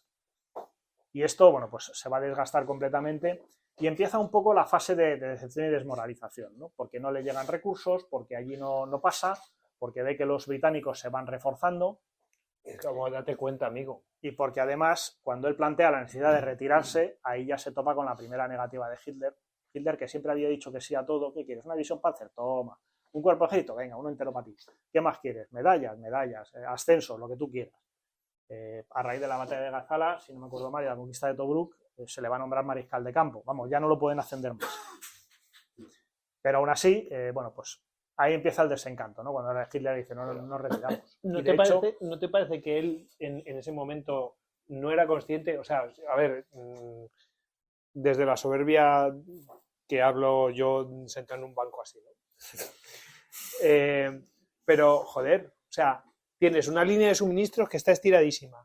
Cientos de kilómetros ahí a tope de power. Tus suministros, incluida la gasolina, tienen que ir, tu combustible tiene que ir ida y vuelta. O sea, no es que tengas 300 kilómetros, que tienes que hacer 600, joder. O sea, es tremendo. Entonces es muy complicado. Y él tendría que, o sea, no sé, a lo mejor has estirado un poco la línea, amigo. No, digamos que le fallaba, esa parte de operador, ¿no? Que es uno de sus grandes defectos como jefe. De hecho, él, después de los 3 intentos de romper la línea de Alamein, está enfermo, vuelve a Alemania y, pues, obviamente le hacen los recibimientos y los homenajes debidos. Todavía no ha empezado a fracasar. Y él, ante la prensa, llega a decir: el Führer me ha prometido que espera que el ejército Panzer recibirá todos los refuerzos posibles y, sobre todo, los más nuevos y más grandes carros de combate, lanzacohetes y cañones contra carros. Y además afirma: hoy estamos a 50 millas de Alejandría y El Cairo y tenemos la puerta de Egipto en nuestras manos. Tenemos que hacer algo con eso. No hemos llegado hasta allí para ser rechazados. No podéis pretender eso de mí. Lo que tenemos nos lo quedamos. Pocas semanas después, en la noche del 23 del 24 de octubre, Montgomery lanza la ofensiva suya del Alamein y va a destrozar completamente al ejército de Rommel. Es decir, Rommel incluso va a llegar a intentar retirarse, va a iniciar una retirada antes de pedir permiso, le van a decir que no, con la mitad de las tropas ya fuera de línea. Al final va a insistir, le van a decir que sí, es esa última línea amarilla larga que veíamos que lo va a llevar hasta Túnez. En Túnez, además, se va a encontrar con la sorpresa de que ya no tiene el mando supremo. Ya se habla de sustituirlo por un italiano, el general Messe, al frente del Afrika Korps, y está el general von Arnim mandando el 5º Ejército Panzer en el norte de Túnez, que no se le subordina, es decir, ya deja de ser jefe del escenario. Y es un poco cuando se empieza a llevar los primeros palos. A partir de ahí, yo quería hablar de los italianos porque es que los italianos me dan mucha pena, nos metemos mucho con ellos en la guerra del desierto, pero siempre hay que decir, y Rommel les metió bastante cera, quitando algunos oficiales con los que sí se llevó bien, pero hay que decir que las condiciones en las que luchó el soldado italiano fueron muy difíciles. Es decir, su armamento era de menor calidad, sus carros de combate se podían abrir con un abrelatas, literalmente. O sea, os animo a que busquéis cómo eran los carros de combate italianos. Nada que ver con los carros alemanes, y aún así, cuando uno consulta autores italianos, dicen cosas que son muy ciertas. A ver, Rommel, lo más que llegó a tener, ¿qué fueron? 40 o 50.000 alemanes. Con esto no aguantas a 250.000 británicos si no hay más tropas contigo, y esas tropas eran italianas. ¿Qué soldado es más duro? ¿Un tendero de Hamburgo que se desplaza en camión o un campesino de Sicilia que va andando desde Trípoli hasta la frontera egipcia? Es decir, al final, bueno, pues hay que poner mucho en su lugar al soldado italiano, que con todas las dificultades que hay, combatió cuando las circunstancias eran las debidas, combatió muy bien, y además en línea general Alamein, como van a pie, cuando se produce la retirada, están vendidos. Es decir, directamente, claro, dice, se rendían en masa, dice, no, ¿qué voy a hacer? ¿Meterme andando al fondo del desierto? A ver si allí se me aparece una botella de agua. Entonces es un poco la situación y un poco una de las ventajas que tuvo Rommel, porque con sus tropas alemanas, desde luego, nunca hubiera conseguido ni la mitad de lo que consiguió. Y les dio muy poco crédito en sus escritos. Y Rommel, pues tras abandonar África, se va a ocultar su abandono, porque van a intentar que la moral del ejército alemán y de los propios aliados en Túnez pues sea lo peor posible, diciendo que siguen combatiendo contra Rommel, la gran paranoia de Patton, si hemos visto la película. Pero bueno, pues digamos que se le envía a un sanatorio a lo que se llamaba la reserva del Führer, que era, te aparto aquí, además la excusa, que en este caso era cierta, es vea que te curen, tenía bastantes problemas de salud, de estómago y de hígado. De hecho, cuando se produce esta del Alamein, él no está, es decir, tiene que volver corriendo porque efectivamente ya está en una cura. Y su primer objetivo va a ser que saquen de África las tropas alemanas. O sea, en el momento que le quitan el mando y que se ha tenido que retirar, entonces ya por fin se da cuenta de que aquello es un fondo de saco logístico y va a insistir mucho ante la negativa de Hitler en sacar las tropas alemanas, y esas tropas se perderán. Yo creo que por suerte incluso para aquellos soldados, porque para lo que venía después, casi mejor pasárselos en un campo de prisioneros en Estados Unidos o en Inglaterra, que te dan 3 comidas al día y no dispara nadie. Él va a volver y se va a integrar en el cuartel general de Hitler, donde asiste a un montón de reuniones pues, de esta fase ya más crepuscular de la guerra, y se va a encontrar pues, con una serie de disyuntivas, ¿no? El siguiente mando, bueno, todavía habéis oído hablar de la operación Mincemeat, el cadáver este que apareció en Huelva con unos planes de desembarco británicos en Grecia. Pues esto hace que manden a Rommel a Grecia, para organizar la defensa, ¿no? Luego ya cuando los aliados desembarcan en Sicilia, pues todo el mundo se da cuenta que era una broma de mal gusto, y rápidamente, bueno, pues a Rommel se le va a encargar la creación de un grupo de ejércitos, de un cuartel general de grupo de ejércitos, el B, y se le va a mandar al norte de Italia ante el temor de que los italianos puedan cambiar de bando, sobre todo cuando arrestan a Mussolini. Aquí se va a producir una gran controversia con Kesselring. Rommel a partir de aquí va a ser el hombre de las controversias, a veces con razón y otras veces sin razón. En este caso, Rommel lo que pretendía era retirar a las tropas alemanas al norte del todo. O sea, si Italia se rendía, lo que tenemos que hacer es retirarnos al norte del todo, controlar los pasos alpinos y ahí aguantar todo lo que sea necesario. Claro, Kesselring, que era el comandante en jefe alemán en el sur y que había sido superior de Rommel y conocía bien al caballero, él plantea una disyuntiva, otra posibilidad, que es aguantar al sur de Roma, con reservas para oponerse si los aliados hacen un desembarco, pero él lo que decía es que con razón, es que los aliados nunca iban a desembarcar más allá del alcance de sus cazas. Entonces, pues calculaba un rango de unos 400 kilómetros, 350, 400 kilómetros, y más al norte nunca van a ir, porque no tienen cobertura aérea.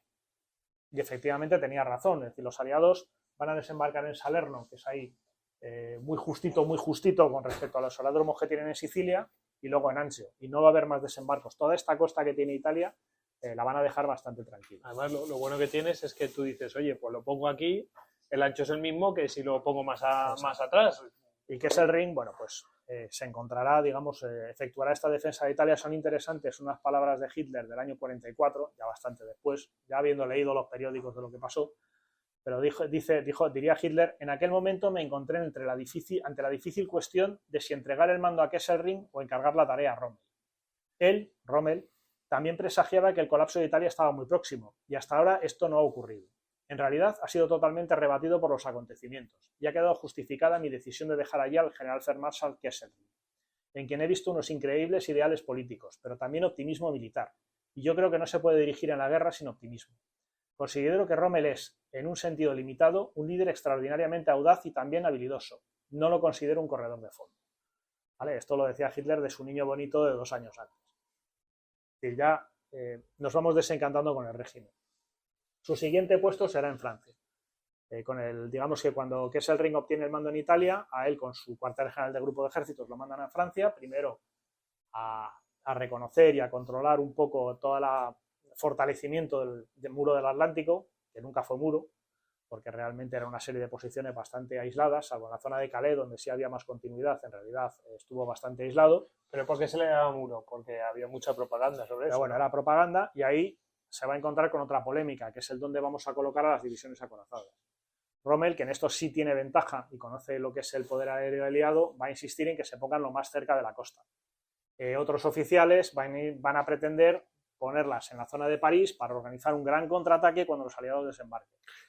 Y lo que has mencionado antes de los cazas es una cosa bastante interesante. ¿Por qué lo querían colocar tan lejos? ¿Para que no fueran para que no estuvieran al alcance de los cazas, por ejemplo? Porque al final en realidad, Inglaterra es un gran portaaviones. Tan lejos, lo que pretenden los oficiales como Schweppenburg y como Rundstedt es organizar una gran batalla de cerco, como han organizado en Rusia, ¿no? Es decir, ellos lo que quieren es que los aliados desembarquen, se adentren en Francia y entonces se maniobra con las divisiones Panzer, los embolsamos y los destruimos. ¿Qué pasa? Que Rommel sabe lo que son capaces de hacer los bombarderos y los cazabombarderos aliados y sabe que esto no es viable. Y de hecho el día del desembarco y en los días siguientes se va a demostrar que una división Panzer trasladándose desde el centro de Francia hasta la costa se deja la mitad de los efectivos. O sea, solo con los ataques aéreos. Nadie gana. Hitler lo que hace es dividir 3 para ti, 3 para ti y 4 para ti, con lo cual no se aplica ninguna de las estrategias y el resultado es bastante conocido, ¿no? Rundstedt también es muy crítico en esta época con Rommel. Hablábamos antes del militarismo prusiano y realmente Rundstedt lo considera pues, un poco una revista, además una persona que ha ganado sus laureles en escenarios secundarios, que no ha conocido la lucha de verdad en la Unión Soviética. Reconoce que tiene habilidad para operaciones a pequeña escala, pero que no puede ser considerado para un alto mando. Es lo que hemos venido diciendo, ¿no? Su desempeño en Normandía... O sea, ya sabéis el nivel de incompetencia. Llegas hasta no sé qué, a nivel de incompetencia. Pues ahí ha llegado Rommel, ¿no? Perdóname que te diga otra cosa, se lo digo a la audiencia. Quedad con este señor, Rundstedt, porque va a ser importante después, ¿vale? Quedad con ese nombre y lo que acaba de decir. En Normandía, va a ser un jefe de un grupo de ejércitos. Aquí sí que se va a dedicar a lo que le toca. Es decir, no va a haber ni intervenciones raras en el frente ni nada. Se nota el cambio de situación, el cambio de un poco de vivencia de la guerra que tiene. Han pasado los años de gloria.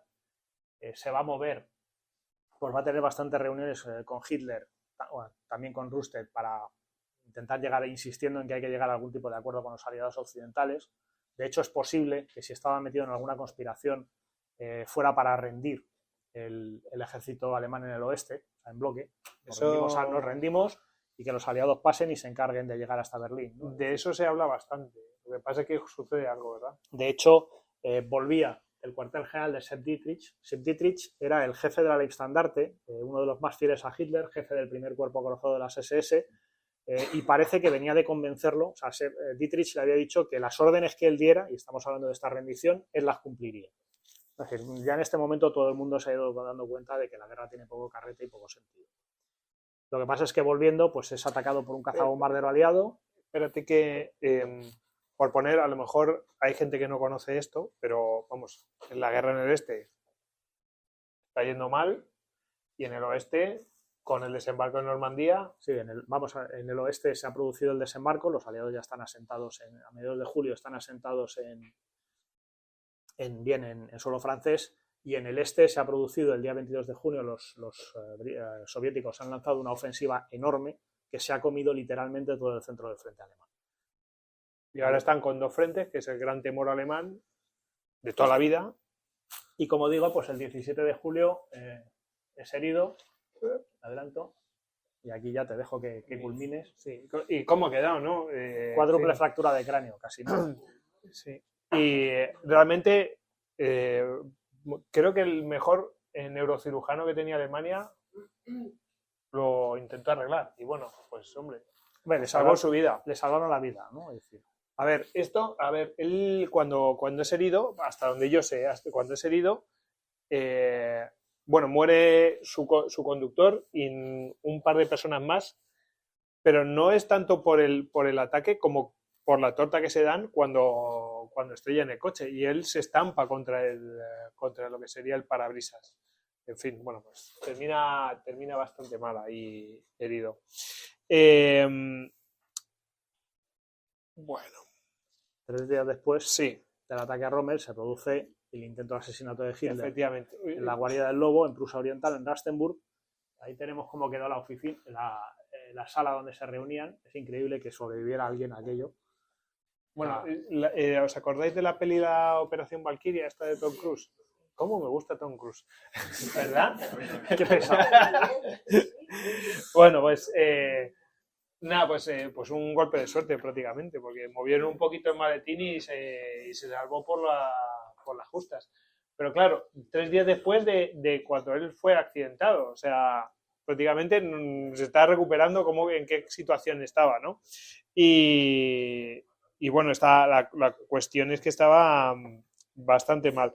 Empiezan a caer, bueno, después del accidente, del intento de asesinato, de este magnicidio, bueno, pues empiezan a caer cabezas, a rodar cabezas. Yo he oído hasta 5.000 represaliados Desde luego, por esto. Hubo una purga importante, bastaba con ser sospechoso. Además, el sistema que organizó el Estado nazi en este sentido fue bastante duro, porque como los militares no los podían juzgar tribunales civiles y Hitler quería que estas personas fueran juzgadas por traición ante tribunales del pueblo, lo que hizo fue crear unas cortes de honor donde gente como Rundstedt y Guderian las presidieron para echar del ejército a los acusados, a los que se consideraba sospechosos, se les expulsaba del ejército y a partir de ahí caían en manos de la policía civil y de los tribunales civiles, pues como un ciudadano más, mayoritariamente camino de la picota. Y bueno, pues Rommel hasta el 8 de agosto va a estar hospitalizado, pero bueno, mientras están ocurriendo todas estas cosas, que vamos a ver que el general Kluge se suicida. El jefe de su estado mayor, el de Rommel, Spiegel, es cesado, que es increíble que sea cesado solamente. Cesado y encarcelado. Sí. Luego Keitel ordena que se persone Rommel en Berlín y es como, vamos a ver, que yo me encuentro mal o qué, pero no, te ponemos un tren. Y dice que no, que está convaleciente, que no puede hacerlo, que se encuentra muy mal. Y entonces, ¿qué le mandan? Le mandan a 2 enviados. Le envían a los generales Burgdorf y Meisel. Y a su casa, a su propia casa, donde se está recuperando después de haber estado hospitalizado hasta el 8 de agosto. Y bueno, pues ahí le plantean 2 cosas. O bien que se enfrente a un tribunal donde la sentencia, pues ya sabemos cómo son los tribunales alemanes. Bueno, luego digamos que le amenazan con que este juicio implicaría a su mujer y a su hijo. O sea, había una película, ahora no me acuerdo, una película de una chica que se opuso al nazismo y todo eso, y bueno, ves cómo era el juicio, es una farsa, y te das cuenta de a lo que se tenía que enfrentar. Él sabía perfectamente a lo que se tenía que enfrentar, y ellos sabían perfectamente lo que le planteaban a Rommel. Mira, hacemos esto, tu familia lo va a pasar fatal después de esto, porque te vamos a juzgar, va a haber un escarnio público, etcétera, tú vas a morir igualmente, no pasa nada, o bien te rendimos todos los honores siempre y cuando te suicides, te damos una salida honorable. Porque claro, al régimen nazi no le interesaba perder a uno de sus héroes como si fuera un traidor. Eso es obvio, es propaganda, ¿no? Claro, la conversión del héroe que has ensalzado tanto en un traidor, en el fondo no deja de ser una confesión de que tu régimen no funciona, ¿no? Con lo cual, pues esto había que evitarlo a toda costa y por eso se le plantea este tipo de iniciativa. Y bueno, él opta están 1 hora reunidos en el despacho de Rommel, salen de ahí, bueno, ¿os quedáis a cenar? No. Se va afuera, esos 2 generales le esperan fuera y bueno, pues Rommel se despide de su familia. Ahí se supone que les dice lo que le han planteado, la situación, y bueno, se despide de su mujer, de su hijo, de su ayudante y se va con ellos 2. Y bueno, pues a los minutos aparecen en el hospital. Uy, qué mal se encuentra Rommel, tal. Pues le dan una cápsula de cianuro y lo que, digamos que siguiendo instrucciones, pues se suicida. Se hablará de una muerte por su de guerra, de un infarto. El caso es que, digamos, que se quitan de en medio el problema. Al que pille la errata le regala una chapita. Y bueno, aquí, ahora, claro, le hacen, como habían prometido, los funerales o sea, con toda la pompa, los funerales de Estado, etcétera. Y claro, pues se llega a decir, bueno, pues una serie de cosas. Bueno, la foto es que es la leche, o sea, es que es el cinismo al máximo. Claro, toda esta gente no sabía nada, pero no sabía nada toda esta gente, ni el general que le envían por parte del régimen nazi para despedirse, ¿verdad? O sea, Hitler no va a asistir al funeral de Rommel. Manda a von Rundstedt en su lugar. Digamos que, bueno, pues, es un poco un ejercicio de cinismo, ¿no? Es decir, y ahí Rundstedt pues lee un discurso. Pues bien, sí. Era un auténtico nacionalsocialista cuyo corazón pertenecía al Führer. O sea, vamos a recordar que este señor está ahí porque lo han suicidado. Y le están diciendo todas estas cosas. O sea, es un cinismo máximo, ¿no? Tu heroísmo nos muestra una vez más que el lema debe ser luchar hasta la victoria. El caso es que parece que Rundstedt tampoco estaba al tanto del tema del suicidio. Y hay imágenes en vídeo, o sea, es que se pueden ver. O sea, tú imagínate, también plantearos, tú eres Rundstedt y te dicen, nos lo hemos cargado. Y vas allí a decir todo esto, ¿con qué cara? Pues se lo ocultan. Y luego se entera a posteriori de lo que ha pasado realmente. Supongo que se enteraría así al leer los libros en los años 50. Por fin. Y yo creo que con esto, en fin, dejamos de dar la brasa. Yo creo que sí. Nos dejamos con algunas frases, alguna carta más del personaje. Si alguien tiene alguna pregunta, no la voy a leer. Preguntas, que hay un montón. Las preguntas están en el aire. ¿Era tan nazi?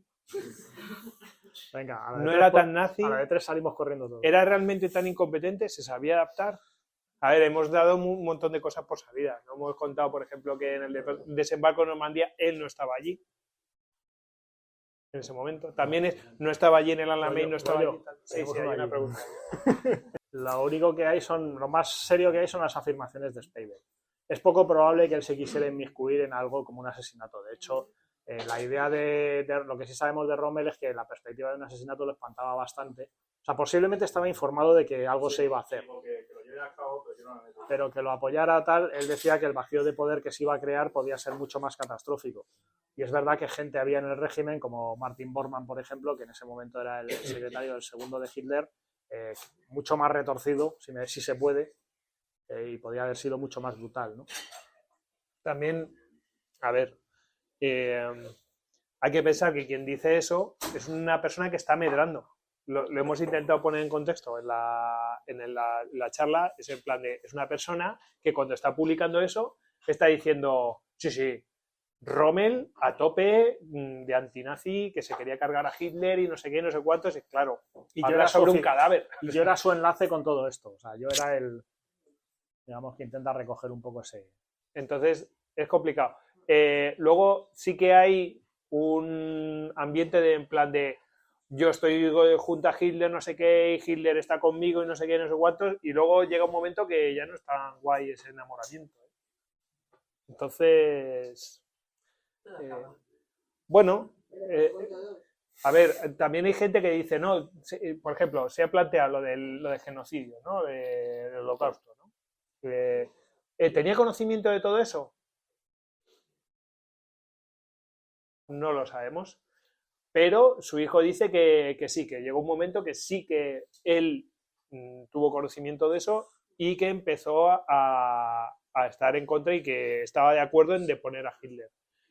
Deponerlo, no asesinarlo, que es distinto. Entonces también el hijo intenta vender al padre. Mi padre no sé qué, no sé cuántos y tal. En fin, mi padre no es un asesino, no quería cargarse a Hitler, pero sí que quería deponerlo.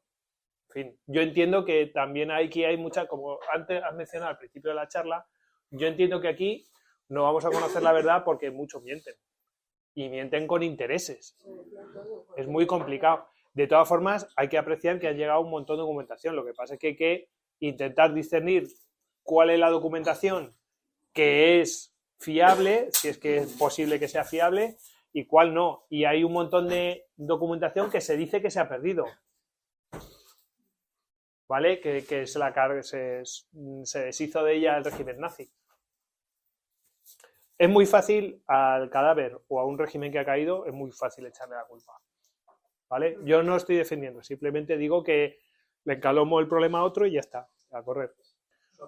A ver, hay una frase que luego hablas de cómo lo pasaron mal, porque yo no estuve allí, seguro que tú tienes más información. Yo tampoco. Pero seguro que tú tienes más información. A ver, por la parte del SAS, a mí me parece que allí estabas de cachondeo total. O sea, en el Cairo estabas de fiesta unos y otros y están emborrachando, no sé qué, hasta que de repente se ponen las cosas peleagudas porque hay un tarado que va ahí a lo loco. Y entonces, ojo, que podemos perder el Cairo, o por lo menos están un poco acojonadillos, ¿no? Los ingleses. Es la impresión que a mí me da, ¿vale? Y luego hay una frase que es la que quería mencionar, que dice Hitler, dice, a Rommel lo ha hecho, ¿quién? Lo ha hecho Churchill. Es decir, el enemigo está diciendo, oye, que este tío no sé qué, no sé cuánto, mira lo que está haciendo, cuidado que podemos perder, que a ver, si se hubiera perdido el Cairo hubiera sido una situación bastante peleaguda, ¿no?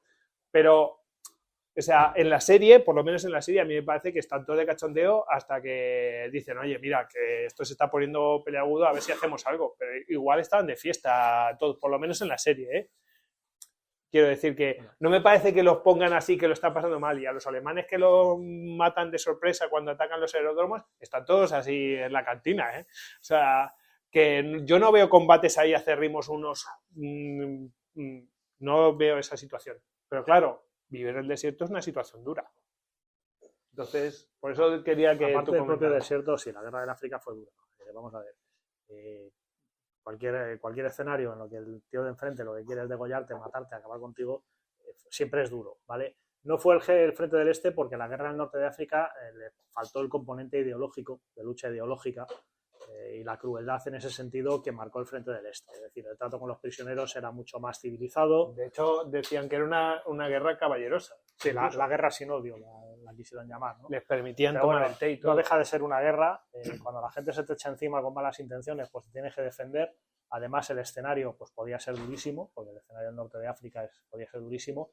Lo que pasa es que aquí, en cierto modo, los alemanes metieron la pata. ¿Por qué? Porque Rommel se encontraba en un escenario secundario, más que secundario cuando empezó la invasión de la Unión Soviética, contra un ejército que era el británico, que estaba en su único escenario, es decir, era su escenario principal. Los británicos solo tenían que luchar ahí, con lo cual podían dedicar a eso absolutamente todos sus recursos, ¿no? Y eso le complicó muchísimo la vida. O sea, realmente hay un plan y hay una directiva de Hitler, cuando están a mediados de Barbarroja, donde ya Hitler se ve dueño de Moscú y del mundo entero, llega a emitir una directiva según la cual Rommel desde África iba a subir por Turquía e iba a llegar al Cáucaso mientras ellos llegaban al Cáucaso Europa Universalis. por Rusia, es decir, todo este tipo de cosas, ¿no? Llegar al Cairo no solucionaba el problema logístico de los alemanes. O sea, el problema logístico de los alemanes lo podías haber solucionado tomando Malta. Eso te iba a decir. Que la famosa operación... Si Malta se hubiera tomado, entonces sí. A ver, si Malta se hubiera tomado, el viaje de los suministros se hubiera hecho mucho más corto. ¿Por qué? Más corto en la medida que la amenaza no estaba ahí. Como he comentado antes, a través de Ultra, los británicos descifraban todos los mensajes que mandaba principalmente la Luftwaffe. Y la Luftwaffe informaba de todo. Entonces, sabían perfectamente cuándo salían los barcos de suministros desde los puertos italianos y qué ruta iban a seguir. Los británicos, que para eso eran muy cucos, lo que hacían era mandar primero un avión que descubriera ese convoy y luego lo atacaban. Obviamente, sin Malta, la distancia a recorrer para atacar esos convoyes hubiera sido mucho más larga. Es decir, si tú sabes que el barco va a zarpar una semana antes, a lo mejor te da tiempo a posicionar submarinos, ya no aviones, o parte de la flota que esté en Alejandría o en Gibraltar. Pero si lo sabes el día antes, no llegas. Y esto hubiera dado bastante, digamos, opciones a los suministros de Rommel. Aparte que hubieran tenido una base intermedia en Malta, con aviación, con un puerto seguro, etcétera, etcétera, etcétera, ¿no? Pero la toma del canal de Suez lo que hace es cerrar el acceso británico al Mediterráneo en su parte oriental, pero sigue estando Malta.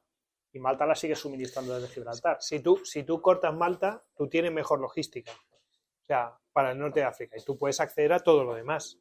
Luego hay otra parte que quería, no puedo quedarme y no mencionarlo, es, vale, les han pillado todos los mensajes, se los han descifrado cuando los alemanes no tienen ni idea de que los hayan podido descifrar. Precisamente porque Rommel va a su puta boda, pues eso también le beneficiaba, porque le mandaban órdenes y desobedecía. Entonces, donde pensaban unos que tenía que hacer no sé qué, pues él hacía lo que le salía de las narices. La Operación Félix, porque Franco no quiso. Franco no quiso. Franco empezó a pedir y claro, hasta que Hitler dijo, no, pues tú sigue pidiendo. O sea, Hitler tenía problemas para suministrar a Mussolini todo lo que Mussolini le había pedido, no ya porque no tuviera los materiales, es que no tenía vagones de ferrocarril para trasladar todo eso. Si además tiene que suministrar a Franco también, a aquello era un imposible. Aparte que Franco quería parte de las colonias de Vichy en el norte de África, y claro, dice, a ver, entre Petén y Franco, me gusta más el francés. A ver, a raíz de eso, ya estamos hablando del frente del este, ¿no? Al norte de África los rusos tenían muy poquito. Pero trabajos como el de David Glantz o los de, bueno, Anthony Vivor, lo que pasa es que Vivor se queda más en anecdótico, pero trabajos como los de David Glantz, por ejemplo, y otros autores que le siguen, se descubre el arte operacional ruso, por ejemplo, que es cómo operaban los rusos. Los rusos eran unos auténticos maestros en esto, con teorías asentadas desde antes de la guerra. Lo que pasa es que Tukhachevsky o Iserson y otros que las promueven son pasados a cuchillo en las purgas, y entonces sus teorías se convierten en algo de lo que no se habla. Pero a partir del 43 vuelven a aplicarlas y es cuando producen estos rodillos y los rusos demuestran que son mucho más, que no son esa masa humana de la que siempre van a hablar los alemanes. No, es que nosotros éramos mejores, es que eran tantos. O sea, al contrario, tenían una capacidad operativa muy buena, muy bien organizada, que tema para otra charla. De esto el maestro Hugo Cañete es el que mejor lo conoce. Sí. Y claro, todo es cuando se empieza a descubrir precisamente todo el arte operacional ruso, que ahora ya está bastante bien asentado ese conocimiento.